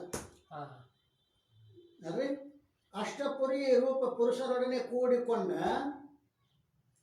ಸಂಸಾರ ನಗಜಲದೊಳಗೆ ಹೋದ. ನದಿಯನ್ನು ಪ್ರವೇಶ ಮಾಡಿದ. ನದಿ ಪ್ರವೇಶ ಮಾಡಿ ಮನುಷ್ಯ ದೇಹ ರೂಪ ತೀರಕ್ಕೆ ಬಂದ ಅಲ್ಲ. ಮನುಷ್ಯ ಯಾಕಂದ್ರೆ ವೈಚಾರಿಕ ಹುಟ್ಟುದು ಮನುಷ್ಯ ದೇಹದೊಳಗನೆ. ನಾವು ನಮ್ಮನ್ನು ಹುಡುಕಾಡೋದು ಮನುಷ್ಯ ದೇಹಕ್ಕೆ ಬಂದಾಗನ. ಎಮ್ಮೆ ಆಗ್ಯದು, ಎತ್ತಾಗ್ಯದು, ಕತ್ತೆ ಆಗ್ಯದು, ಅವಾಗೆ ನಮ್ಮನ್ನು ನಾವು ಹುಡುಕಾಡಕ್ಕೆ ಸಾಧ್ಯ ಆಗಿಲ್ಲ. ಜೀವ ಏನು ಮಾಡಿದ? ಈ ಜೀವ ಮನುಷ್ಯ ರೂಪ ತೀರಕ್ಕೆ ಬಂದ. ಮೃಗಜಲ ನದಿ ದಾಟಿದ, ಸಂಸಾರ ಮೃಗಜಲ ನದಿ ದಾಟಿದ, ಮನುಷ್ಯ ರೂಪ ದೇಹಕ್ಕೆ ಬಂದ, ತೀರಕ್ಕೆ ಬಂದ. ಕದಾಚಿತ್ ಜಿಜ್ಞಾಸ ಕಾಲದಲ್ಲಿ ವಿಚಾರ ಮಾಡುತ್ತಾನೆ. ಮನುಷ್ಯ ದೇಹ ಬಂದಾಗನ ವಿಚಾರ ಮಾಡ್ತಾನವ. ಆ ಕಾಲದಲ್ಲಿ ಏನಾಯ್ತು? ತನಗೆ ಭಿನ್ನವಾದ ಉಕ್ತನವ ಪುರುಷರನ್ನು ತಿಳಿಯುತ್ತಾನೆ. ಜೀವ ಪಂಚ ಜ್ಞಾನೇಂದ್ರಗಳನ್ನು ತಿಳ್ಕೊತಾನ, ಪಂಚ ಕರ್ಮೇಂದ್ರ ತಿಳಿತಾನ, ಪಂಚ ಪ್ರಾಣಗಳನ್ನು ತಿಳಿತಾನ, ಅಂತಕ್ಕ ಚತುಷ್ಟಗಳನ್ನು ತಿಳಿತಾನ, 5 ಭೂತಗಳನ್ನು ತಿಳಿತಾನ, ಕಾಮವನ್ನು ತಿಳಿತಾನ, ಕರ್ಮವನ್ನು ತಿಳಿತಾನ, ವಾಸನಾ ತಿಳಿತಾನ, ಸ್ಥೂಲ ಶರೀರವನ್ನು ತಿಳಿತಾನ. 9 ಮಂದಿನ ತಿಳಿದ. 10ನೇದವ ನಾಪತ್ತಿ ಅದ. ಅಲ್ಲಿ ಎಲ್ಲಿ ಹೋದ 10ನೇದವ ಅಲ್ಲ? ತಾನು ತಿಳಿಯುತ್ತಾನೆ. ನವಪುರುಷನ ತಿಳಿಯುತ್ತ, ಪರಂತು ಅವುಗಳನ್ನು ತಿಳಿಯುವ ತಾನು ಅಲ್ಲ, ಅವುಗಳನ್ನು ತಿಳಿಯುವ ತಾನು. ಯಾವಾತನು ಪಂಚ ಜ್ಞಾನೇಂದ್ರಿಯಗಳನ್ನು ತಿಳಿಯುತ್ತಾನೆಯೋ, ಯಾವಾತನು ಪಂಚ ಕರ್ಮೇಂದ್ರಿಯಗಳನ್ನು ತಿಳಿಯುತ್ತಾನೆಯೋ, ಯಾವಾತನು ಪಂಚ ಪ್ರಾಣಗಳನ್ನು ತಿಳಿಯುತ್ತಾನೆಯೋ, ಯಾವಾತನು ಅಂತಃಕರಣ ಚತುಷ್ಟಗಳನ್ನು ತಿಳಿಯುತ್ತಾನೋ, ಯಾವಾತನು ಪಂಚಭೂತಗಳನ್ನು ತಿಳಿಯುತ್ತಾನೆ, ಯಾವತ್ತೂ ಕಾಮ ಕರ್ಮ ವಾಸನಾ ಸ್ಥೂಲ ಶರೀರ ತಿಳಿತಾನೋ, ಹೀಗೆ ತಿಳಿತಕ್ಕಂಥ ಆ ದಶಮ ಏನದನಲ್ಲ ಅವ ಕಳ್ಕೊಂಡ, ಇರ್ಲಾಗ್ಬಿಟ್ಟವ. ತಿಳಿಯುವುದಿಲ್ಲ. ಇದು ಅಜ್ಞಾನ ಅವಸ್ಥೆ. ತನ್ನ ತಾನು ಮರೆತ ಇದು ಅಜ್ಞಾನದ ಅವಸ್ಥೆ. ಇದು ಅದನ್ನೇನಾಯ್ತು? ಬ್ರಹ್ಮ ಇರುವುದಿಲ್ಲ, ಬ್ರಹ್ಮ ಭಾಷಿಸುವ 2 ಆವರಣಗಳು. ಬ್ರಹ್ಮ ಇಲ್ಲ. ಯಾಕಿಲ್ಲತ್ತೀವಪ್ಪ? ತೋರ್ಬೇಕಾಗಿತ್ತಿದ್ರ ಇದ್ರ ನಮ್ಗೆ ಭೇಟಿ ಆಗ್ಬೇಕಾಗಿತ್ತಲ್ಲ. ಇಲ್ಲ, ತೋರುದಿಲ್ಲ. ಇಲ್ಲ ಅನ್ನೋದು ಅಸತ್ವ ಪಾದಕ ಆವರಣ, ತೋರೋದಿಲ್ಲ ಅನ್ನೋದು ಅಪಾನ ಪಾದಕ ಆವರಣ. ಇವೆರಡು ಆವರಣಗಳು ಕಾಣಿಸಿಕೊಂಡವು. ಈ 2 ಪ್ರಕಾರ ಆವರಣಗಳಾಗುವುದು. ನಂತರ ಅದರಿಂದ ಅರ್ಥಾಧ್ಯಾಸ ಮತ್ತು ಜ್ಞಾನಾಧ್ಯಾಸ ರೂಪ ವಿಕ್ಷೇಪ ಅಂದರೆ ಶೋಕ ಉಂಟಾಯಿತು. ಅರ್ಥಾಧ್ಯಾಸ ಜ್ಞಾನಾಧ್ಯಾಸ ಅಂದ್ರೆ ಅಭ್ಯಸ್ತವಾದ ಸರ್ಪ ಅರ್ಥಾಧ್ಯಾಸ, ಸರ್ಪದ ಜ್ಞಾನಾಧ್ಯಾಸ. ಈ ರೀತಿಯಾಗಿ ತನ್ನನ್ನು ತಾನು ಕಳೆದುಕೊಂಡತಕ್ಕಂಥ ಅವನಿಗೆ ವಿಕ್ಷೇಪ ಆತು. ಇದಕ್ಕೇಂತಾರೆ ವಿಕ್ಷೇಪ? ಜ್ಞಾನಾಧ್ಯಾಸ ಅರ್ಥಾಧ್ಯಾಸ ಕೂಡಿಸಿದಕ್ಕೆ ವಿಕ್ಷೇಪದ ಭ್ರಾಂತಿನೂ ಕೂಡ ಅಂತಾರ ಅದಕ್ಕೆ ಅಲ್ಲ. ಶೋಕ ಅಂತಾರ, ಭ್ರಾಂತಿ ಅಂತಾರ, ವಿಕ್ಷೇಪ ಅಂತ ಅಲ್ರಿ. ಆಮೇಲೆ ಏನಾತ್ರಿ? ಬ್ರಹ್ಮವಿದೆ ಎಂದು ಗುರುಗಳು ಅವಾಂತರ ವಾಕ್ಯವನ್ನು ಹೇಳಿದರು. ಬ್ರಹ್ಮ ಅದಾನಪ್ಪ ಅಂತ ಸತ್ಯಂ ಜ್ಞಾನಂ ಅನಂತಂ ಬ್ರಹ್ಮ. ಗುರುಗಳು ಬ್ರಹ್ಮ ಅದಾನ ಅಂತ ಹೇಳುವುದರಿಂದ ಈ ಅವಾಂತರ ವಾಕ್ಯದಿಂದ ಏನಾಗ ಜ್ಞಾನ ಆತು? ಬ್ರಹ್ಮದ್ದು ಪರೋಕ್ಷ ಜ್ಞಾನ ಆತು ಅಲ್ಲ. ಬ್ರಹ್ಮ ಜೀವನಿಗೆ ಅವ್ಯವಹಿತದಾನೋ ವ್ಯವಹಿತದಾನೋ? ಬ್ರಹ್ಮ ಜೀವನಿಗೆ ಅವ್ಯವಹಿತ ವ್ಯವಹಿತ ಇಲ್ಲವ, ಎಲ್ಲಿಯೂ ಕಳ್ಕೊಂಡಿಲ್ಲ. ಬ್ರಹ್ಮ ಜೀವನಿಗೆ ಅವ್ಯವಹಿತನೇ ಅದಾನೆ. ಆಗ ಕೂಡ ಬ್ರಹ್ಮ ಅದಾನ ಅಂತ ಹೇಳೋದ್ರಿಂದ ಅಡ್ಡ ಜ್ಞಾನ ತವನಿಗೆ ಇದ್ದಾನೆ ಅಷ್ಟೇ ಅಂತ ಬೋಧ ಮಾಡ್ತಿಲ್ಲ. ಅಪರೋಕ್ಷವಾಗಿರ್ತಕ್ಕಂಥ ಬ್ರಹ್ಮಂದು ಜೀವನಿಗೆ ಅಪರೋಕ್ಷ ಆಗಲಿಲ್ಲ, ಇದ್ದಾನೆ ಅಂತ ಹೇಳುವುದರಿಂದ ಪರೋಕ್ಷ ಜ್ಞಾನವೇ ಆಯಿತು. ಆಮೇಲೆ ಬ್ರಹ್ಮರು ಯಾರು ಅಂತ ಪ್ರಶ್ನೆ ಮಾಡಿದಾಗ ನೀನೇ ಬ್ರಹ್ಮನಿದ್ದಿ, ತತ್ ತ್ವಂ ಅಸಿ, ನೀನೇ ಬ್ರಹ್ಮನಿದ್ದೀಯ. ಈ ವಾಕ್ಯವನ್ನು ಹೇಳಿದಾಗ ಆ ಶಿಷ್ಯನಿಗೆ ನಾನು ಬ್ರಹ್ಮನಿರುವೆ ಎಂಬ ಅಪರೋಕ್ಷ ಜ್ಞಾನ ಆಯಿತು. ಯಾಗ ದಶಮನಿಗೆ ಅವ್ಯವಹಿತವಾಗಿ ಇದ್ದಾಗ್ಯೂ ಕೂಡ ಶಬ್ದ ಒಂದು ಪರೋಕ್ಷ ಆಯ್ತು, ಮತ್ತೊಂದು ಅಪರೋಕ್ಷ ಆಯ್ತು ಶಬ್ದದಿಂದ. ಹಾಗೆ ಜೀವನಿಗೆ ಬ್ರಹ್ಮ ಅವ್ಯವಹಿತ ಎಂದೂ ಕಳ್ಕೊಂಡಿಲ್ಲ, ಎಂದೂ ಬ್ರಹ್ಮನನ್ನು ಬಿಟ್ಟು ಜೀವ ಇಲ್ಲೇ ಇಲ್ಲ. ಹ್ಯಾಂಗ ದಶಮನನ್ನು ಬಿಟ್ಟು ದಶಮ ಎಂದೂ ಇಲ್ಲ, ಆದರೂ ಅಜ್ಞಾನದಿಂದ ಇಲ್ಲಾಗಿದ್ದ, ಹೌದಲ್ಲ? ಹಾಗೆ ಬ್ರಹ್ಮ ಎಂದೂ ಜೀವನನ್ನು ಬಿಟ್ಟು ಆಗಲೇ ಇಲ್ಲ, ಆದರೂ ಅಜ್ಞಾನದಿಂದ ಏನಾಗಿಬಿಟ್ಟೈತಿ, ಬ್ರಹ್ಮನ್ನು ಕಳ್ಕೊಂಡು ಬಿಟ್ಟಾನೆ. ಆವಾಗ ಗುರುಗಳಿದ್ರು ಅದಾನಪ್ಪ ಪರಮಾತ್ಮ ಅದಾನೆ. ಯಾರು ಹೇಳಿದಾನು ಅಂತ ನೀನೇ ಪರಮಾತ್ಮ ತತ್ ತ್ವಮಸಿ, ನೀನೇ ಪರಮಾತ್ಮ ಇದ್ದಿ ಅಂತ ಬೋಧ ಮಾಡಿದಾಗ ನಾನು ಬ್ರಹ್ಮನಿರುವೆನೋ. ಈಗ ಅಪರೋಕ್ಷ ಜ್ಞಾನ ಆಯ್ತು. ಹೇಳ್ಬೇಕಾದದ್ದೇನೋ ಶಬ್ದದ ಸ್ವಭಾವ ಅವ್ಯವಹಿತ ವಸ್ತುವಿಂದು ಪರೋಕ್ಷವಾಗಿಯೂ ಮಾಡ್ಬೋದು, ಅಪರೋಕ್ಷವಾಗಿ ಮಾಡ್ಬೋದು. ವ್ಯವಹಿತ ವಸ್ತುವಿಂದ ಹ್ಯಾಂಗೆ ಹೇಳಿದ್ರು ಪರೋಕ್ಷವೇ ಆಗ್ತೈತಿ, ಅಪರೋಕ್ಷ ಹಂಗಿಲ್ಲ. ಹ್ಯಾಂಗ ಸ್ವರ್ಗ ಇಂದ್ರಾದಿ ದೇವತೆಗಳದು ನಿಮಕಾದಂಗೆ ಹೇಳ್ರಿ, ಅವ್ರ ಪರೋಕ್ಷ ಜ್ಞಾನನ ಆಗ್ತೈತೆ. ಸ್ವರ್ಗದ ಅಪರೋಕ್ಷ ಆಗಂಗಿಲ್ಲ, ನೀವೇನು ಸ್ವರ್ಗಕ್ಕೆ ಹೋಗಿ ಬರಂಗಿಲ್ಲ ಅಲ್ಲ. ಈ ರೀತಿ ಇಲ್ಲಿ ಅವ್ಯವಹಿತವಾಗಿರ್ತಕ್ಕಂಥ ಪರಬ್ರಹ್ಮ ಜೀವನಿಗೆ ಏನಾಯ್ತು ಅಂತ ಕೇಳ, ಶಬ್ದ ಪರೋಕ್ಷವಾಗಿಯೂ ಜ್ಞಾನ ಮಾಡಿಕೊಡ್ತೈತಿ, ಅಪರೋಕ್ಷವಾಗಿಯೂ ಜ್ಞಾನ. ಅಪರೋಕ್ಷ ಜ್ಞಾನ ಆದ್ರಿಂದ ಏನಾಕತ್ರಿ, ಅಜ್ಞಾನಕತ ಆವರಣ ಸಹಿತ ದ್ವಿವಿಧ ಅಧ್ಯಾಸ ರೂಪ ವಿಕ್ಷೇಪನ ಹೋಗತಿ, ಅಜ್ಞಾನ ಹೋಗತ್ತೆ, ವಿಕ್ಷೇಪನ ಹೋಗತ್ತೆ, ಅತ್ಯಂತ ಹರ್ಷ ಪ್ರಾಪ್ತಿ ಆಗತ್ತೆ. ವಿಕ್ಷೇಪ ಅಂದ್ರೆ ದುಃಖ, ಅತ್ಯಂತ ಹರ್ಷ ಪ್ರಾಪ್ತಿ ಆಕತಿ. ಇದಕ್ಕೆ ನಿರಂಕುಶ ತೃಪ್ತಿ ಅಂತ ಕರೀತಾರೆ ಅಲ್ಲ. ತೃಪ್ತಿ, ನಿರಂಕುಶ ತೃಪ್ತಿ ಅನ್ನೋದು ಇದರಿಂದ ಆಕತ್ತೆ ವಿನಃ ಈ ಜೀವ 84 ಲಕ್ಷ ಯೋನಿಗಳು ಸಂಚಾರ ಮಾಡಾಕತ್ತಾನೆ. ಯಾಕಂದ್ರೆ ತೃಪ್ತಿ ಇಲ್ಲ ಅವನಿಗೆ. ತೃಪ್ತಿ ಆಗಿದ್ದಾನೆ ಅಲ್ಲಿಗೆ ಬಂದು ಮಾಡ್ತದೆ, ಹುಟ್ಟುದು ಸಾಯ್ದು ಮುಗಿಸ್ತಿದ್ದ, ಅಲ್ಲಿಗೆ ಪೂರ್ಣನಾಮಕ್ಕಿತ್ತು. ಯಾಕೆ ಇಟ್ಟು ಯೋನಿಗಳಲ್ಲಿ ಬರಾಕತ್ತಾನೋ, ತೃಪ್ತಿ ಇಲ್ಲ. ತೃಪ್ತಿ ಹುಡುಕ್ಯಾಡಕತ್ತಾನ ಮತ್ತವ ಎದ್ರಾಗ, ಊಟದಾಗ ಕೂಟದಾಗ, ಹೌದ? ಮತ್ತೆ ತೃಪ್ತಿಯ ಹುಡುಕ್ಯಾಡಕತ್ತಾನ, ತೃಪ್ತಿಯ ಶಿವಂದು ಸಾಮಾನ್ಯ ತೃಪ್ತಿ ಆಕೈತಿ. ಉಂಡಾಗ ಒಂದಿಟ್ಟು ಸ್ವಲ್ಪ ತೃಪ್ತಿ ಆಕೈತಿ, ಹೌದಲ್ಲ? ಏನು ತಿಂದಾಗ ತೃಪ್ತಿ ಆಕೈತಿ, ಚಾ ಕುಡಿದಾಗ ತೃಪ್ತಿ ಆಕೈತಿ. ಅದು ನಿರಂಕುಶ ತೃಪ್ತಿ ಅಲ್ಲ, ಸಾಂಕುಶ ತೃಪ್ತಿ ಅಲ್ಲ. ಆನೆಯನ್ನು ಹಿಡಿದುಕೊಂಡು ಬಂದಿರತಕ್ಕಂಥ ಮಹಾರಾಜ, ಅದು ಆ ಆನೆ ಬೇಕಾದೆಲ್ಲ ತಿನ್ನಿಸ್ತಾನೆ. ಯಾಕ ಪಟ್ಟದ ಆನೆ ಅದು, ಬೇಕಾದೆಲ್ಲ ಹಾಕಾನ, ತಿಂತತಿ. ಪರಂತು ಯಾವಾಗ ಅಂಕುಶ ಚುಚ್ಚುತ್ತಾನೋ ಯಪ್ಪ ಅಂತ ಅದಕ್ಕೆ ಭಯ ಆಯ್ತು ಒಳಗೆ. ಈ ಜೀವನೆಂಬ ಆನೆಗೂ ಕೂಡ ಭಯ ಅದ. ಉಂಡಾಗ ತಿಂದಾಗ ಸಮಾಧಾನ ಆದಂಗೆ ಆಕೈತಿ. ಮತ್ತು ಯಾವಾಗ ಯಮ ಬಂದು ಕುತ್ತಿಗೆ ಕೈ ಹಾಕಾನೋ ಯಪ್ಪ ಅಂತ ಒಳಗೆ ಅದ. ಅದಕ್ಕೆ ಸಾಂಕುಶ ತೃಪ್ತಿ, ವಿಷಯದಲ್ಲಿ ತೃಪ್ತಿ ಸಿಕ್ಕೀತು, ಅದು ನಿರಂಕುಶ ತೃಪ್ತಿ ಅಲ್ಲ. ಆದರೆ ಯಾವಾಗ ನಿನ್ನ ನನಗೆ ತಿಳಿತೀಯ, ಜ್ಞಾನಾಮೃತೇನ ತೃಪ್ತಶ್ಚ ಕೃತಕೃತ್ಯನೋ ಯೋಗಿನಃ. ಜ್ಞಾನಾಮೃತದಿಂದ ತೃಪ್ತಿ ಆಗ್ತಕ್ಕಂಥವ್ರು ಯೋಗಿಗಳು. ಮತ್ತೊಂದರ ತೃಪ್ತಿನೇ ಇಲ್ಲ. ಈ 84 ಲಕ್ಷ ಅಲ್ಲ, ಇನ್ನು 84 ಲಕ್ಷ ಹುಡುಕ್ಯಾಡ್ಕೊಂಡು ಬರಲವ, ಸಿಗಂಗಿಲ್ಲ, ಅವನು ತೃಪ್ತಿನೇ ಇಲ್ಲ.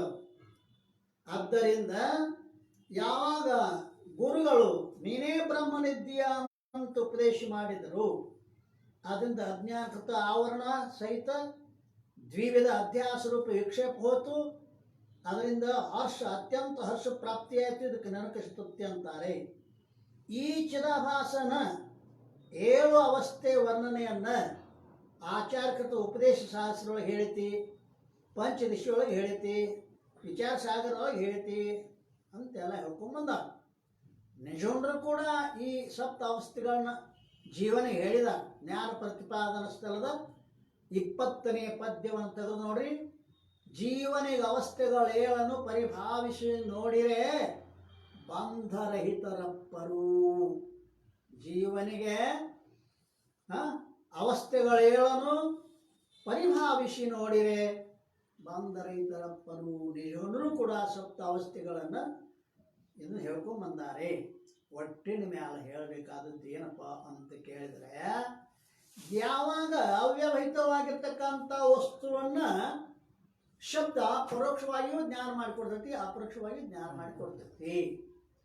ಇನ್ನು ಟೀಕಾದಾಗ ಬರೀ ನಂಬರ್ 2, ಎಲ್ಲಿ ಅವ್ಯವಹಿತ ವಸ್ತುವಿನ ಇದು ಇರುತ್ತದೆ ಈ ರೀತಿಯಾದ ಶಬ್ದ ಬೋಧನೆ ಮಾಡಿದರೆ ಅಲ್ಲಿ ಅವ್ಯವಹಿತ ವಸ್ತುವಿನ ಜ್ಞಾನವು ಶಬ್ದದಿಂದ ಅಪರೋಕ್ಷವೇ ಆಗುತ್ತದೆ, ಪರೋಕ್ಷ ಆಗುವುದಿಲ್ಲ.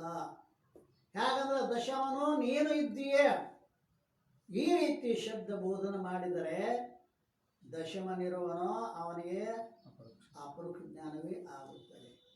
ಅದರಂತೆ ಸಿದ್ಧಾಂತಕ್ಕೆ ಬರಿ, ಬ್ರಹ್ಮವು ಸರ್ವದರ ಆತ್ಮವಾಗಿರುವುದರಿಂದ ಬ್ರಹ್ಮ ಎಲ್ಲೈತಿ, ಯಾವ ಲೋಕದಾಗೈತಿ ಅಂತ ಕೇಳ್ರೆ ಬ್ರಹ್ಮ ಸರ್ವರ ಆತ್ಮ ಆಗ್ಯಾನ. ಏಕೋ ದೇವ ಸರ್ವಭೂತೇಶ್ ಗೂಢ ಸರ್ವಭೂತಾಂತರಾತ್ಮ. ಅವನು ದೇವ ಅಂತಾರ, ಅವನು ಬ್ರಹ್ಮ ಅಂತಾರ, ಅವನು ಶಿವ ಅಂತಾರ ಅಲ್ರಿ. ಅವ ಏನದಾನ ಅಂತ ಕೇಳ, ಬ್ರಹ್ಮ ಸರ್ವದರ ಆತ್ಮವಾಗಿರುವುದರಿಂದ ಅತ್ಯಂತ ಅವ್ಯವಹಿತ ಇರುವುದು. ಬ್ರಹ್ಮ ಹೆಂಗತಿ ಅತ್ಯಂತ ಅಷ್ಟು ಸಮೀಪ ನಿಮಗೆ ಯಾರೂ ಇಲ್ಲ. ನಿಮ್ಮವ್ವ, ನಿಮ್ಮಪ್ಪ, ನಿಮ್ಮ ಹೊಲ, ನಿಮ್ಮ ಮನೆ ಆ ಬ್ರಹ್ಮದ ಸಮೀಪ ಪರಂತು ಯಾವುದು ಸಮೀಪ ಅದ ಸಿಗುವಲ್ಲಾಗಿ ಅಕ್ಷರ.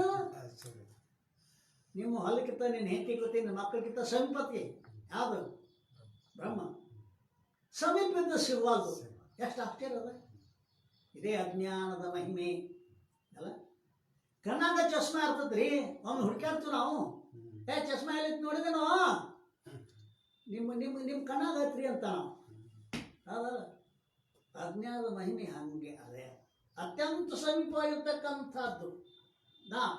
ಆದ್ದರಿಂದ ಅವ್ಯವಹಿತವಾದ ಬ್ರಹ್ಮದ ಜ್ಞಾನ ಕೂಡ ಅವಾಂತರವಾಗಿಂದ ಪರೋಕ್ಷವೇ ಆಗುತ್ತದೆ. ಆ ಬ್ರಹ್ಮದ್ದು ಅತ್ಯಂತ ಆತ್ಮ ಅದಾನವ, ಎಲ್ಲರ ಆತ್ಮ ಅದಾನ. ಪರಂತೆ ಪರಮಾತ್ಮ ಇದ್ದಾನಪ್ಪ ಅಂತ ಇಷ್ಟ ಹೇಳ್ಕೊಳ್ಳಿ, ಅವಾಗ ಏನಾಯ್ತು? ಪರೋಕ್ಷ ಜ್ಞಾನ ಆಯ್ತು. ನೀನೇ ಇದ್ದೀಯ ಅವಾಗ ಅಪರೋಕ್ಷ ಜ್ಞಾನ. ದಶಮನು ನೀನೇ ಇರುವಿ ಎಂಬ ವಾಕ್ಯದಂತೆ ಬ್ರಹ್ಮನು ಶ್ರೋತೃವಿನ ಆತ್ಮಸ್ವರೂಪವೆಂದು ಮಹಾವಾಕ್ಯವು ಬೋಧಿಸುವುದು. ಬ್ರಹ್ಮ ಶ್ರೋತೃವಿನ ಆತ್ಮಸ್ವರೂಪದ. ಬ್ರಹ್ಮನನ್ನು ಪುಸ್ತಕದಾಗ ಹುಡುಕ್ಯಾಡ ಜರೂರಿ ಇಲ್ಲೋ, ನಮ್ಮ ಒಳಗದ ಪುಸ್ತಕದಾಗ ಬ್ರಹ್ಮ ಏನಿದ ನಮ್ಮ ಹೃದಯದೊಳಗೆ ಅಪರೋಕ್ಷವಾಗಿನೇ ಅದಾನ. ಆದ್ದರಿಂದ ಮಹಾವಾಕ್ಯದ ಅವ್ಯವಹಿತ ಬ್ರಹ್ಮದ ಪರೋಕ್ಷ ಜ್ಞಾನವು ಸಂಭವಿಸುವುದಿಲ್ಲ, ಆದರೆ ಅಪರೋಕ್ಷ ಜ್ಞಾನವೇ ಆಗುತ್ತದೆ. ಮಹಾವಾಕ್ಯದಿಂದ ಅವನ ಮನ ನಿಧ್ಯಾಸನ ಸಹಿತ ವಾಕ್ಯದಿಂದ ಅಪರೋಕ್ಷ, ಕೇವಲ ವಾಕ್ಯದಿಂದ ಪರೋಕ್ಷ ಅಂದನವ. ಅದನ್ನು ತಿಳ್ಕೊಬೇಕ. ಯಾಕೆ ನಾವು ಎಲ್ಲಿ ಹೊಂಟದು, ಯಾಕೆ ಹೊಂಟದ್ವಿ ಅಂತ ಗೊತ್ತಿಲ್ಲ ಅಂದ್ರೆ ಹಂಗ ಹೋಗೋದನ್ನ ಯಾಕೆ ಕಂಟ್ರೋಲ್ ಮಾಡಕತ್ತಾರ? ಒಂದು ಏಕದೇಶೀಯನ ನಾನು ಕೇವಲ ವಾಕ್ಯದ ಪರೋಕ್ಷ ಜ್ಞಾನ ಆಕತ್ರಿ. ಶ್ರವಣ ಮನ ನಿಧ್ಯಾಸನ ಸಹಿತ ವಾಕ್ಯದ ಅಪರೋಕ್ಷ ಜ್ಞಾನ ಆಕತ್ತೆ ಅಂತ ಹೇಳ. ಹಂಗಾಗುವುದಿಲ್ಲ. ಅವ್ಯವಹಿತ ವಸ್ತುವಿಂದು ಪರೋಕ್ಷನೂ ಆಗ್ತದೆ, ಅಪರೋಕ್ಷನೂ ಆಗ್ತದೆ. ವ್ಯವಹಿತ ವಸ್ತುವಿಂದು ಕೇವಲ ಪರೋಕ್ಷ ಜ್ಞಾನ ಆಗ್ತದೆ. ಇಲ್ಲಿ ಈ ರಹಸ್ಯವಿರುತ್ತದೆ. ಟಿಪ್ಪಣಿಗೆ ಬರ್ರಿ 48. ಇಲ್ಲಿ ಈ ರಹಸ್ಯವಿರುತ್ತದೆ. ಇಲ್ಲಿ ಅಂದ್ರೆ ಎಲ್ಲಿ ಅಂತ ಕೇಳಿದ್ರೆ ದಶಮ ಪುರುಷ ಅವನ ದೃಷ್ಟಾಂತ ಕೊಡ್ಬೇಕು ನಾವು ಮತ್ತೆ ಏನಿಲ್ಲ. ದಶಮ ಪುರುಷ ಏನದ ಅಂತ ಕೇಳಿದ್ರೆ, ದಶಮ ಪುರುಷ ಮನ ಮತ್ತು ನೇತ್ರದಿಂದ ಪ್ರತ್ಯಕ್ಷ ಮಾಡಿಕೊಳ್ಳಲು ಯೋಗ್ಯವಾದ ಸಂಘಾತದ ಮನ ಮತ್ತು ನೇತ್ರರೂಪ ಸಾಮಗ್ರಿಗಳಿದ್ದಾಗ್ಯಾದರೂ ಕೂಡ ಅಪರೋಕ್ಷವಾಗಿರುವುದಿಲ್ಲ ಅಲ್ಲ. ದಶಮನಿಗೆ ಅಪರೋಕ್ಷನ ಅದಾನು, ಮತ್ತು ಅವಾಗ ಅಪರೋಕ್ಷ ಮಾಡಿಕೊಳ್ಳುವಂಥ ನೇತ್ರನೂ ಐತಿ, ಮನಸ್ಸೂ ಐತಿ. ಆದ್ರೂ ಕೂಡ ಅಪರೋಕ್ಷ ಆಗೈತೇನೋ? ಇಲ್ಲ. ಯಾಕಾಗಿಲ್ಲ? ಮನಸ್ಸ ಹೊರಗೆ ಹೋಗಿತ್ತದು. ನೇತ್ರಾದಿ ಇಂದ್ರಿಯಗಳ ದ್ವಾರ ಬ್ರಹ್ಮ ಇಂದ್ರಿಯಗಳನ್ನು ಬಹಿರ್ಮುಖ ಮಾಡಿ ರಚನೆ ಮಾಡಿರುವುದರಿಂದ ಮನಸ್ಸು ಕೂಡ ತೆರೆದಿಟ್ಟಿರೋ ಬಾಗಿಲದಂತಿರುವ ಇಂದ್ರಿಯಗಳ ಹೊರಗೆ ಹೋಗಾಕತ್ತೈತಿ. ಯಾವ ಹೋಗೈತಿ ಮನಸ್ಸು, ಅದರಿಂದನೇ ಅಪರೋಕ್ಷ ಆಗಬೇಕಾಗೈತಿ. ಪರಂತು ಅಪರೋಕ್ಷ ಆಗೈತೇನೋ? ಇಲ್ಲ. ಗುರುಗಳು ಹೇಳಿದಾಗ ಅಪರೋಕ್ಷ ಆಕೈತಿ. ಅವಾಗ ಸಲಕರಣೆದಾವ ಅಪರೋಕ್ಷ ಆಗ್ತಕ್ಕಂಥ ಕರಣದಾವ, ಮನಸ್ಸದ ಕಣ್ಣದಾವ, 5 ಇಂದ್ರಿಯಗಳು ಏನೆಲ್ಲ ತಿಳಿತಕ್ಕಂಥ 5 ಇಂದ್ರಿಯಗಳದಾವ. ಅದರಿಂದ ತನ್ನನ್ನು ತಾ ತಿಳ್ಕೋಬೇಕಾಗಿತ್ತು ದಶಮ, ತಿಳಿಯಕ್ಕಾಗಲಿಲ್ಲ ಅಲ್ಲ. ದಶಮ ಪುರುಷನನ್ನು ಮನ ಮತ್ತು ನೇತ್ರದಿಂದ ಪ್ರತ್ಯಕ್ಷ ಮಾಡಿಕೊಳ್ಳಲು ಯೋಗ್ಯವಾದ ಸಂಘಾತದ ಅಂದರೆ ಶರೀರದ ಮನ ಮತ್ತು ನೇತ್ರರೂಪ ಸಾಮಗ್ರಿಗಳಿದ್ದಾಗ್ಯಾದರೂ ಕೂಡ ಅಪರೋಕ್ಷಕ್ಕೆ ಏನೇನು ಸಾಮಗ್ರಿ ಬೇಕು ಅಷ್ಟೆಲ್ಲ ಆಯ್ತು ನೋಡು. ಇದು ಒಟ್ಟು ನಿಮ್ಗೆ ಹೇಳೋದಂದ್ರೆ ಹೌದಲ್ಲ. ಅಪರೋಕ್ಷಕ್ಕೆ ಏನೇನು ಸಾಮಾನು ಬೇಕು? ಈಗ ಒಂದು ಪೆನ್ ಐತಿ, ಪೆನ್ ನಮ್ಮ ಕಣ್ಣು ಮುಂದೆ ಐತಿ ಹೌದಲ್ಲ. ಮನಸ್ಸ ನೇತ್ರ ಪೆನ್ನ ಇವೆಲ್ಲ ಒಂದಾದಾಗ ಆ ಪೆನ್ನಿನ ಅಪರೋಕ್ಷ ಜ್ಞಾನ ಆಕೈತಿಲ್ಲ. ಅಂತಹ ಮನಸ್ಸ ಅಂತಹ ನೇತ್ರ ಅಪರೋಕ್ಷಕ್ಕೆ ಯೋಗ್ಯವಾಗಿರ್ತಕ್ಕಂಥ ಕರ್ಣಗಳಿದ್ದಾಗ್ಯೂ ಕೂಡ ದಶಮನ ಜ್ಞಾನ ಆಗಲಿಲ್ಲ.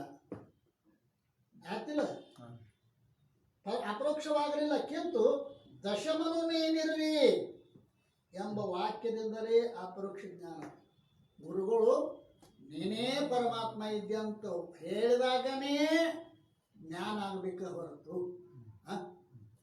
ಗುರುವರ ನಲವಿಲ್ಲದವನೇನ ನೋದಲು ದೊರಕೊಳ್ಳಲು ಅರಿಯದು ವರಸೌಮ್ಯ ಜ್ಞಾನ ಅಲ್ಲ. ಸಾರೆ ಗುರು ತೋರಿಸೋದಲ್ಲದೆ ಕಾಣಿಸೋದಲ್ಲ. ಎಷ್ಟು ಆಶ್ಚರ್ಯದ! ತನಗಿಂತ ಸಾವಿರಾರು ಲಕ್ಷಗಟ್ಟಲೆ ದೂರ ಇರ್ತಕ್ಕಂಥ ಚಂದ್ರಲೋಕ ಮಂಗಲೋಕ ಅಂತ ತಿಳಿಲಕ್ಕೆ ಸಾಹಸ ಮಾಡಕತ್ತಾನೆ. ತನಗೆ ಅತ್ಯಂತ ಸಮೀಪವಾದ ಬ್ರಹ್ಮವನ್ನು ತಿಳಿಲಕ್ಕೆ ಸಾಹಸ ಪ್ರಯತ್ನ ಇಚ್ಛೆ ಆಗೈತೇನೆ ಅಂದರೆ ಆಗೈತೆ. ಎಷ್ಟು ವಿದ್ವಾಂಸರದಾರ,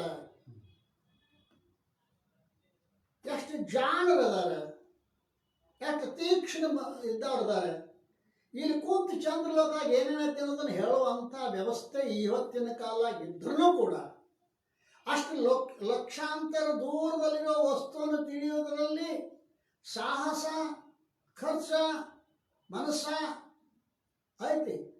ತನಗ ದೂರದಾನೇನೋ ಬ್ರಹ್ಮ, ಇಷ್ಟು ದೂರದ. ಆದರೂ ಕೂಡ ಯಾಕೆ ಕಡೆ ಮನಸ್ಸಾಗವಲ್ಲದು? ಯಾಕೆ? ಈ ಪ್ರಶ್ನೆಗೆ ನಿಜಗೊಂಡು ಉತ್ತರ ಕೊಡ್ತಾರೆ. ಯಾಕೆ ಈ ಮನುಷ್ಯ ಹೊರಗೆ ದೂರದಿಂದ ತಿಳಿಯಕ್ಕೆ ಪ್ರಯತ್ನ ಮಾಡ್ತಾನೋ, ತನ್ನನ್ನು ತಾ ತಿಳಿಯಕ್ಕೆ ಯಾಕೆ ಪ್ರಯತ್ನ ಮಾಡಲ್ಲ ಅಂದ್ರೆ ಇದುವೇ ಅಜ್ಞಾನ ಅಂತಾರ. ಅಜ್ಞಾನದ ಲಕ್ಷಣ ಬರೀತಾರೆ. ಏನ್ ಬರ್ತಾ ಇದ್ದಾರೆ ಅಂತ ಕೇಳ, ತನ್ನನ್ನು ಪರೀಕ್ಷಿಸದೆ ಹೇಯವೆನ್ನದೆ ವಿಕೃತಿಯುಳ್ಳ ತನವೇ ತಾನೆಂದು ಭಿನ್ನ ವಿಷಯದ ವಿಶ್ವೇದನ್ನು ಕಂಡು ನನ್ನ ಎಂಬ ಬಗೆ ಬಿಡದಿರಲ್ಲ ಅಜ್ಞಾನ. ತನ್ನ ನಿಜವನ್ನು ಪರೀಕ್ಷಿಸದೆ, ಅಜ್ಞಾನದ ಮೊದಲ ಲಕ್ಷಣ. ತನ್ನ ನಿಜವನ್ನು ಪರೀಕ್ಷಿಸದೆ, ತನಗೆ ಅತ್ಯಂತ ಸಮೀಪಿದ್ದ ಪರೀಕ್ಷೆ ಮಾಡಕ್ಕೆ ನಾ ಯಾರಿದ್ದೀನಿ ಅನ್ನೋದು ಯಾವರೇ ತನ್ನನ್ನು ತಾ ತಿಳಿಯಕ್ಕೆ ಪ್ರಯತ್ನ ಮಾಡ್ಯಾನ ಜಗತ್ತಿನಾಗ. ಆ ದೂರದಿಂದ ತಿಳಿಯಕ್ಕೆ ಪ್ರಯತ್ನ ಮಾಡ್ತಾ ಇದ್ದಾನ. ಯಾಕೆ ಹಿಂಗಾಕೈತಿ? ಬ್ರಹ್ಮ ಅವ್ಯವಹಿತದ, ಅಪರೋಕ್ಷದ.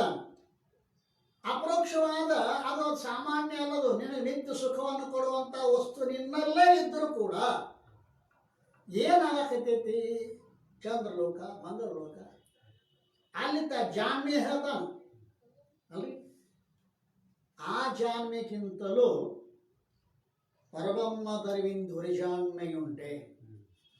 ಯಜುಂಡು ಬರೀತಾ ಇದ್ದಾರೆ, ಪರಬ್ರಹ್ಮ ದರಿವಿಂದು ಹೊರಿಜಾನ್ಮೆ ಉಂಟೆ. ಇದಕ್ಕಿಂತ ಜಾಣತನ ಇದು ಯಾವುದೋ? ಈ ಚಂದ್ರಲೋಕ ಹೋಗಬಹುದು, ಎಲ್ಲರೂ ಹೋಗಬಹುದು. ಜಾಣತನ ಎದಕ್ಕಂದ್ರೆ ಅವರು ಪರಬ್ರಹ್ಮ ದರಿವಿಂದು ಹೊರಿಜಾನ್ಮೆ ಉಂಟೆ. ತನ್ನ ನಿಜವನ್ನು ಪರೀಕ್ಷಿಸದೆ ಮೊದಲೇದ್ದು ಅಜ್ಞಾನ ಮಟ್ಟ ಮೊದಲೇ ಕೆಲಸ. ತನ್ನನ್ನು ತಿಳಿಯಲಾಕ ಮನಸ್ಸು ಮಾಡಂಗಿಲ್ರಿ ಅದು ಅಲ್ರಿ. ಅಂದ್ರೆ ಏನು? ಮನುಷ್ಯಾಗ ಭ್ರಾಂತಿ ಎರಡದಾವ. ಒಂದು ಸಂಶಯ ಭ್ರಾಂತಿ, ಒಂದು ನಿಶ್ಚಯ ಭ್ರಾಂತಿ ಅಂತ ಅಲ್ಲ.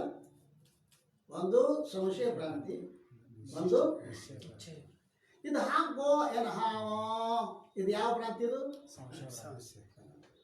ಹಾವ ನಿಶ್ಚಯ ಮಾಡಿದ್ರೆ ಇದು ಯಾವ ಭ್ರಾಂತಿ? ಈಗ ನಮ್ಗೆ ನಿಶ್ಚಯ ಭ್ರಾಂತಿ ಆಗೈತಿ, ಸಂಶಯ ಭ್ರಾಂತಿ ಆಗಿಲ್ಲ. ನಾ ಯಾರಿದ್ದೇನು? ಸಂಶಯ ಭ್ರಾಂತಿ ಆತ ಗುರುಗಳ ಕಡೆ ಬರ್ತಾನ. ಸಂಶಯ ಭ್ರಾಂತಿ ಇದ್ದಂಗೆ ಗುರುಗಳ ಕಡೆ ಬರ್ತಾನ. ನಾ ಯಾರಿದ್ದೇನು? ನಾನು ಮನುಷ್ಯನೋ, ಶರೀರೋ, ಇಂದ್ರಿಯೋ, ಏನೋ ಅಂತ ಹಿಂಗೆ ಸಂಶಯ ಬಂದ್ರೆ ಈಗ ನಿಶ್ಚಯ ಪ್ರಮಾಣ ಬಿಟ್ಟದ. ಆ ಒಂದು ನಿಶ್ಚಯ ಮಾಡಿಬಿಟ್ಟನೋ ನಾ ದೇಹ. ಹೌದಲ್ರಿ? ನಿಶ್ಚಯ ಆಗ್ಬಿಟ್ಟದೆ. ಬೇಕಾದ ಸ್ವಾಮಿ ಬಂದು ಅಗಲಾಡ್ಸೋ ಅಗಲಾಡಂಗಿಲ್ಲಿದು ನಾನು ದೇಹ. ಎಷ್ಟು ನಿಶ್ಚಯ ಆಗೈತ್ರಿ? ಬೇಕಾದ ಹೇಳೋವ ಹೇಳುವಾಗ ಕೇಳುವಾಗ ಹ್ಞೂ ಹ್ಞೂ ಅನ್ನಿಸ್ತಂತೆ. ಮತ್ತು ಅದಕ್ಕೆ ಅಜ್ಞಾನ ಎಷ್ಟು ಕೆಲಸ ಮಾಡ್ತದೆ ಮನುಷ್ಯಾಗ? ತನ್ನ ನಿಜವನ್ನು ಪರೀಕ್ಷಿಸದೆ ಮೊದಲೇ ಕೆಲಸ. ಹೇಯವೆನ್ನದೆ ವಿಕೃತಿಯೋ ತನುವೇ ತಾನೆಂದು ಇದು ದೃಢ ಮಾಡಿದ್ ನೋಡಿ.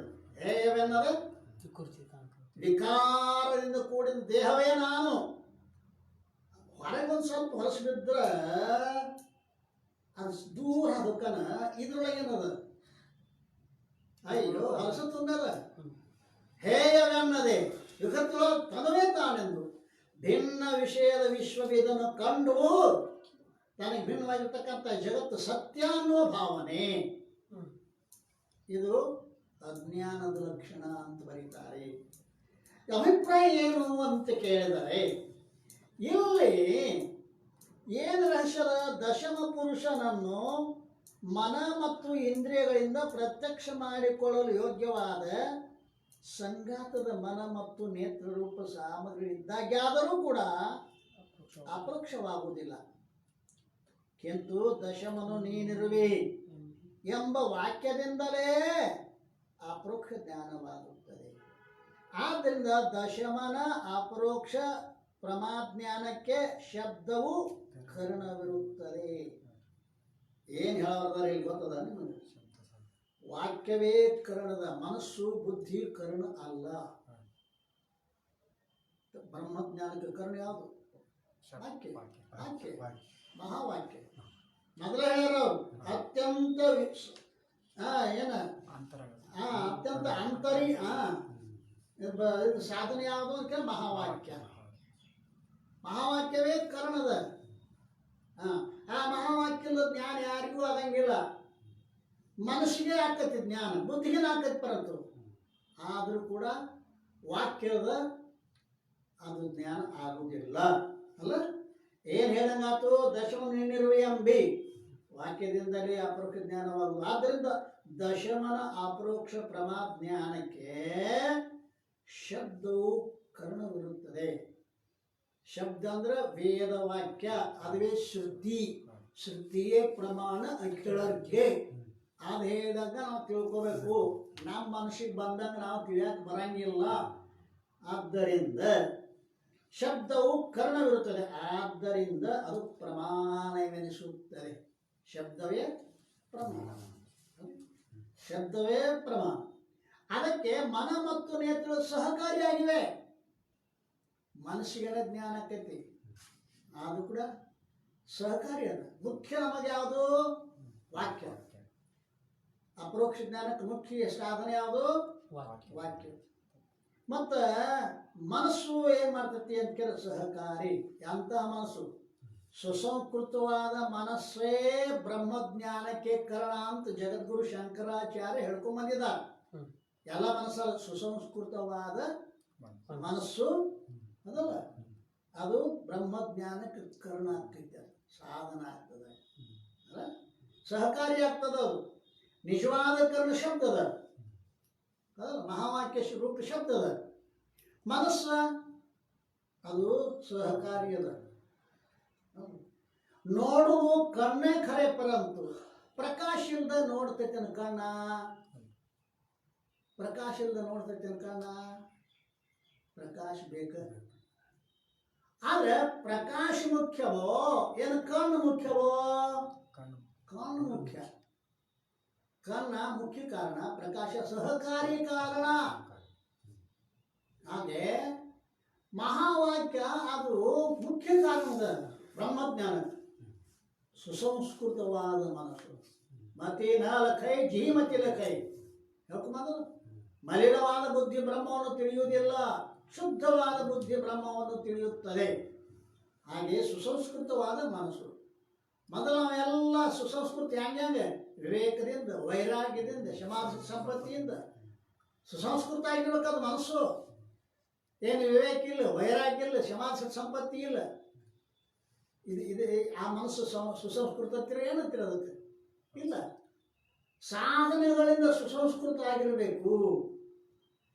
ಬರಿಯ ಕಣ್ಣಿಂದನುವ ಕಾಣುವನೆ ವಿಜ್ಞಾನಿ, ಕರ್ಣವಾತಂಗೆ ಸೂಕ್ಷ್ಮದ ಕಾಚಯಂತ್ರ, ವಿರಚಿಸಿಕೋ ನಿನ್ನ ಅಂತರಂಗವ ನಿಂತು ಪರತತ್ವ ದರ್ಶನಕ್ಕೆ ಮಂಕುತಿಮ್ಮ. ಡಿವಿಜಿ. ಬರಿಯ ಕಣ್ಣಿಂದನುವ ಕಾಣುವನೇ ವಿಜ್ಞಾನಿ. ನಮ್ಮ ಕಣ್ಣು ಮುಂದೆ ಅಣುಗಳ ಹರಡಕತ್ತೆ. ವಿಜ್ಞಾನಿ ಆ ಅಣುವನ್ನು ತಿಳಿಬೇಕಾದ್ರೆ ಬರೀ ಕಣ್ಣಿಂದ ತಿಳಿಯೋಕ್ಕಾಗೋದಿಲ್ಲ. ಅವನಿಗೆ ಸೂಕ್ಷ್ಮವಾದ ಕಾಚಯಂತ್ರ ಬೇಕಾಗ್ತದೆ, ಪರಿಶುದ್ಧವಾದ ಕಾಚಯಂತ್ರ ಬೇಕಾಗ್ತದೆ. ಆ ಕಾಚಯಂತ್ರ ಹೆಂಗೆ ಅವನಿಗೆ ಸಹಾಯಕ ಆಗ್ಯದನೋ, ವಿರಚಿಸಿಕೋ ನಿನ್ನ ಅಂತರಂಗವ ನಿಂತು, ನಿನ್ನ ಮನಬುದ್ಧಿಗಳನ್ನು ಈ ರೀತಿಯಾಗಿ ವಿರಚಿಸಿಕೋ ನಿನ್ನ ಅಂತರಂಗವ ನಿಂತು ಪರತತ್ವ ದರ್ಶನಕ್ಕೆ ಮಂಕುತಿಮ್ಮ. ಪರತತ್ವದ ದರ್ಶನ ಆಗಬೇಕಾಗಿತ್ತು. ನಿನ್ನ ಮನಸ್ಸು ಬುದ್ಧಿ ಸುಸಂಸ್ಕೃತ ಆಗಬೇಕು. ಅಲ್ಲಿ ತಕ್ಕ ನಿನಗೆ ವಾಕ್ಯ ಎಷ್ಟು ಹೇಳಿದ್ರು ಕೂಡ ಅಲ್ಲ, ಗುರುಗಳ ವಾಕ್ಯ ಹೇಳಿದ್ರು ಕೂಡ ಕೆಲವು ಮಂದಿಗೆ ಅದೃಢ ಆಕತಿ, ಕೆಲವು ಮಂದಿ ದೃಢ ಆಕತಿ, ಕೆಲವು ಮಂದಿ ತಿರುಗಿ ಹೋಗ್ತಾರೆ. ಏನು ಬಿಡು ಮಾರ, ಏನೇನು ಹೇಳ್ತಾರೆ, ಬ್ರಹ್ಮಂತ ಆದತ್ತ ಮಾಯಂತ ಸುಡಗಾಡಂತೆ. ಅವರಂತೂ ಈ ಕಡೆ ಸನಿ ಕಾಯಂಗ ಇಲ್ಲ ಅಲ್ರಿ. ಯಾಕೆ? ತಾತ್ವಚಿಂತನೆಗೆ ಯೋಗ್ಯತೆ ಬರಬೇಕಾದ್ರೆ ನಿಷ್ಕಾಮ ಪುಣ್ಯ ಇಲ್ಲದ ಬರಂಗಿಲ್ಲ ತಮ್ಮ. ನಿನ್ನ ತತ್ವಜ್ಞಾನಕ್ಕೆ ನೀ ಅಧಿಕಾರಿ ಆಗಬೇಕಾಗಿತ್ತು. ನಿನ್ನ ಪುಣ್ಯ ತಂದು ವಿವೇಕಕ್ಕೆ ಹೋಗ್ತೈತಿ. ನಿನ್ನ ಪುಣ್ಯ ಶಮದಮಾದಿಗಳನ್ನು ಸಾಧನೆ ಮಾಡ್ತೈತಿ. ಆವಾಗ ಸುಸಂಸ್ಕೃತವಾದ ಮನಸ್ಸು ಏನಾಗ್ತೈತಿ? ಯಾಕೆ? ಬ್ರಹ್ಮಜ್ಞಾನಕ್ಕೆ ಸಹಕಾರಿ ಶಬ್ದವೇ ಮುಖ್ಯವಾದ ಕಾರಣ. ಸುಸಂಸ್ಕೃತವಾದ ಮನಸ್ಸು ಸಹಕಾರಿ. ಹಾಗೆ ಬ್ರಹ್ಮದ ಅಪರೋಕ್ಷ ಬೋಧ ರೂಪ ಪರಮಾಜ್ಞಾನಕ್ಕೆ ಕಾರಣವು ಮಹಾವಾಕ್ಯ ರೂಪ ಶಬ್ದವಿರೋದು. ಆದ್ದರಿಂದ ಅದು ಪ್ರಮಾಣ, ಮಹಾವಾಕ್ಯವೇ ಪ್ರಮಾಣ ಎನಿಸುವುದು. ಅದಕ್ಕೆ ಸಾಧನೆಗಳಿಂದ ಸುಸಂಸ್ಕೃತವಾದ ಮನಸ್ಸು ಸಹಕಾರಿ ಆಗಿರುತ್ತೆ. ಆ ಸಾಧನೆಗಳನ್ನು ಮಾಡಿ ಮಾಡಿ ಮಾಡಿ ಮಾಡಿ ಅದು ಸುಸಂಸ್ಕೃತ ಆಗಿತ್ತು ಅಂತಂದರೆ ಅಂತಹ ಮನಸ್ಸು ಏನಾಕೈತಿ ಅಂತ ಕೇಳಿದ್ರೆ ಸಹಕಾರಿ ಆಗ್ತದೆ. ಆದ್ದರಿಂದ ದಶಮನೋ ನೀನೇ ಇರುವಿ ಎಂಬ ವಾಕ್ಯದಂತೆ ಬ್ರಹ್ಮನು ಶ್ರೋತೃವಿನ ಆತ್ಮಸ್ವರೂಪವೆಂದು ಮಹಾವಾಕ್ಯವು ಬೋಧಿಸುವುದು. ಕೇಳುವವನ ಅಲ್ಲ, ಗುರುಗಳು ತಂದು ಎಲ್ಲಿದ ಬ್ರಹ್ಮ ತಂದು ಕೇಳೋವನ ಕಿವ್ಯಾಗ ಹಾಸಿ ಒಳಗೆ ತುರ್ತಾರಂತ ತಿಳ್ಕೊಂಡಿರಿ ಎಲ್ಲರೇ ಗುರುಗಳು. ಅಲ್ಲ, ಒಳಗೆ ಅಪರೋಕ್ಷವಾಗಿ ಅದ ನಾವು ಬ್ರಹ್ಮ. ಆದ್ದರಿಂದ ಅವನ ಆತ್ಮಸ್ವರೂಪವೇ ಆಗ್ಯದೆ. ಬ್ರಹ್ಮ ಶ್ರೋತೃವಿನ ಆತ್ಮಸ್ವರೂಪವೇ ಆಗಿರ್ತದೆ. ಆದ್ದರಿಂದ ಮಹಾವಾಕ್ಯ ಬೋಧಿಸುವುದು ಅದನ್ನೇ ಮಹಾವಾಕ್ಯ ಬೋಧ ಮಾಡ್ತದೆ. ಆದ್ದರಿಂದ ಮಹಾವಾಕ್ಯದಿಂದ ಅವ್ಯವಿದ್ದ ಬ್ರಹ್ಮದ ಪರೋಕ್ಷ ಜ್ಞಾನವು ಸಂಭವಿಸುವುದಿಲ್ಲ, ಅಪರೋಕ್ಷ ಜ್ಞಾನವೇ ಸಂಭವಿಸುತ್ತದೆ. ಈಗ ಏನ್ ಹೇಳಿದ್ರು ಅವನ ಮತ ಖಂಡನ ಮಾಡಿದರು. ಕೇವಲ ವಾಕ್ಯದಿಂದ ಶ್ರವಣ ಮನನ ಪರೋಕ್ಷ ಜ್ಞಾನ ಆಗ್ತದ. ಶ್ರವಣ ಮನನ ನಿಧ್ಯಾಸನ ಸಹಿತವಾದ ವಾಕ್ಯದಿಂದ ಅವನಿಗೆ ಅಪರೋಕ್ಷ ಜ್ಞಾನ ಆಗ್ತದ ಅಂತ ಹೇಳಿದ್ರು. ಇಲ್ಲಿ ತಮ್ಮ ಕೇವಲ ವಾಕ್ಯದಿಂದ ಪರೋಕ್ಷ ಜ್ಞಾನ ಆಕೈತಿ. ಎಂಥ ವಸ್ತುವಿಂದು? ವ್ಯವಹಿತವಾದ ವಸ್ತುವಿಂದು ಅಲ್ಲ. ದೂರ ಇರ್ಬೇಕಾದ ಕಾಲದಿಂದ ದೇಶದಿಂದ ದೂರ ಇತ್ತು ಅಂತಂದ್ರೆ ಅದು ಪರೋಕ್ಷ ಆಕೈತಿ. ಹೆಂಗೂ ಅಪರೋಕ್ಷ ಮಾಡಕ್ ಸಾಧ್ಯ ಇಲ್ಲ. ಅದನ್ನು ದೂರ ಇದ್ದು ವಸ್ತುವನ್ನೇ. ಆದ್ರೆ ಅವ್ಯವಹಿತವಾದ ವಸ್ತು ಇತ್ತು ಅಂದ್ರೆ ಶಬ್ದ ಪರೋಕ್ಷವಾಗಿಯೂ ಜ್ಞಾನ ಮಾಡ್ತೈತಿ, ಅದನ್ನ ಅಪರೋಕ್ಷವಾಗಿಯೂ ಮಾಡ್ತೈತಿ. ಕೇವಲ ವಾಕ್ಯದಿಂದ ಅಪರೋಕ್ಷ ಜ್ಞಾನ ಆಗಕ್ಕೆ ಸಾಧ್ಯ ಅಲ್ಲ. ಇದನ್ನು ಥರ ಮಾಡಿದ್ರು ಅವರು. ಶ್ರವಣ ನಿಧ್ಯಾಸನ ನಿನ್ನ ಸಂಶಯ ಬಂತು ಅಂದ್ರೆ ಆ ಕಡೆ ಶ್ರವಣ ನಿಧ್ಯಾಸನ ಮಾಡು. ಅಸಂಭಾವನೆ ಬಂದು ಅಂದ್ರೆ ಬರಂಗಿಲ್ಲ ಅಂತ ಅರ್ಥ ಅಲ್ಲ. ಆದ್ದರಿಂದ ಅಗ್ರ ಅಪರೋಕ್ಷ ಬ್ರಹ್ಮಜ್ಞಾನ ಆತು ಅಂತಂದ್ರೆ ಪುನಃ ಎರಡನೇ ಶ್ರವಣ ಮನನ ನಿಧ್ಯಾಸನಗಳಿಂದ ಅಸಂಭಾವನೆ ವಿಪರೀತ ಭಾವನೆಗಳನ್ನು ಕಳೆದುಕೊಳ್ಳೋದಕ್ಕೆ ಯೋಗ್ಯದ ಅಂತ ಹೇಳಿದ್ದಾರೆ. ಮುಂದಿನ ವಿಷಯವನ್ನು ನಾಳೆ ಸದ್ಗುರುನಾಥ ಮಹಾರಾಜ್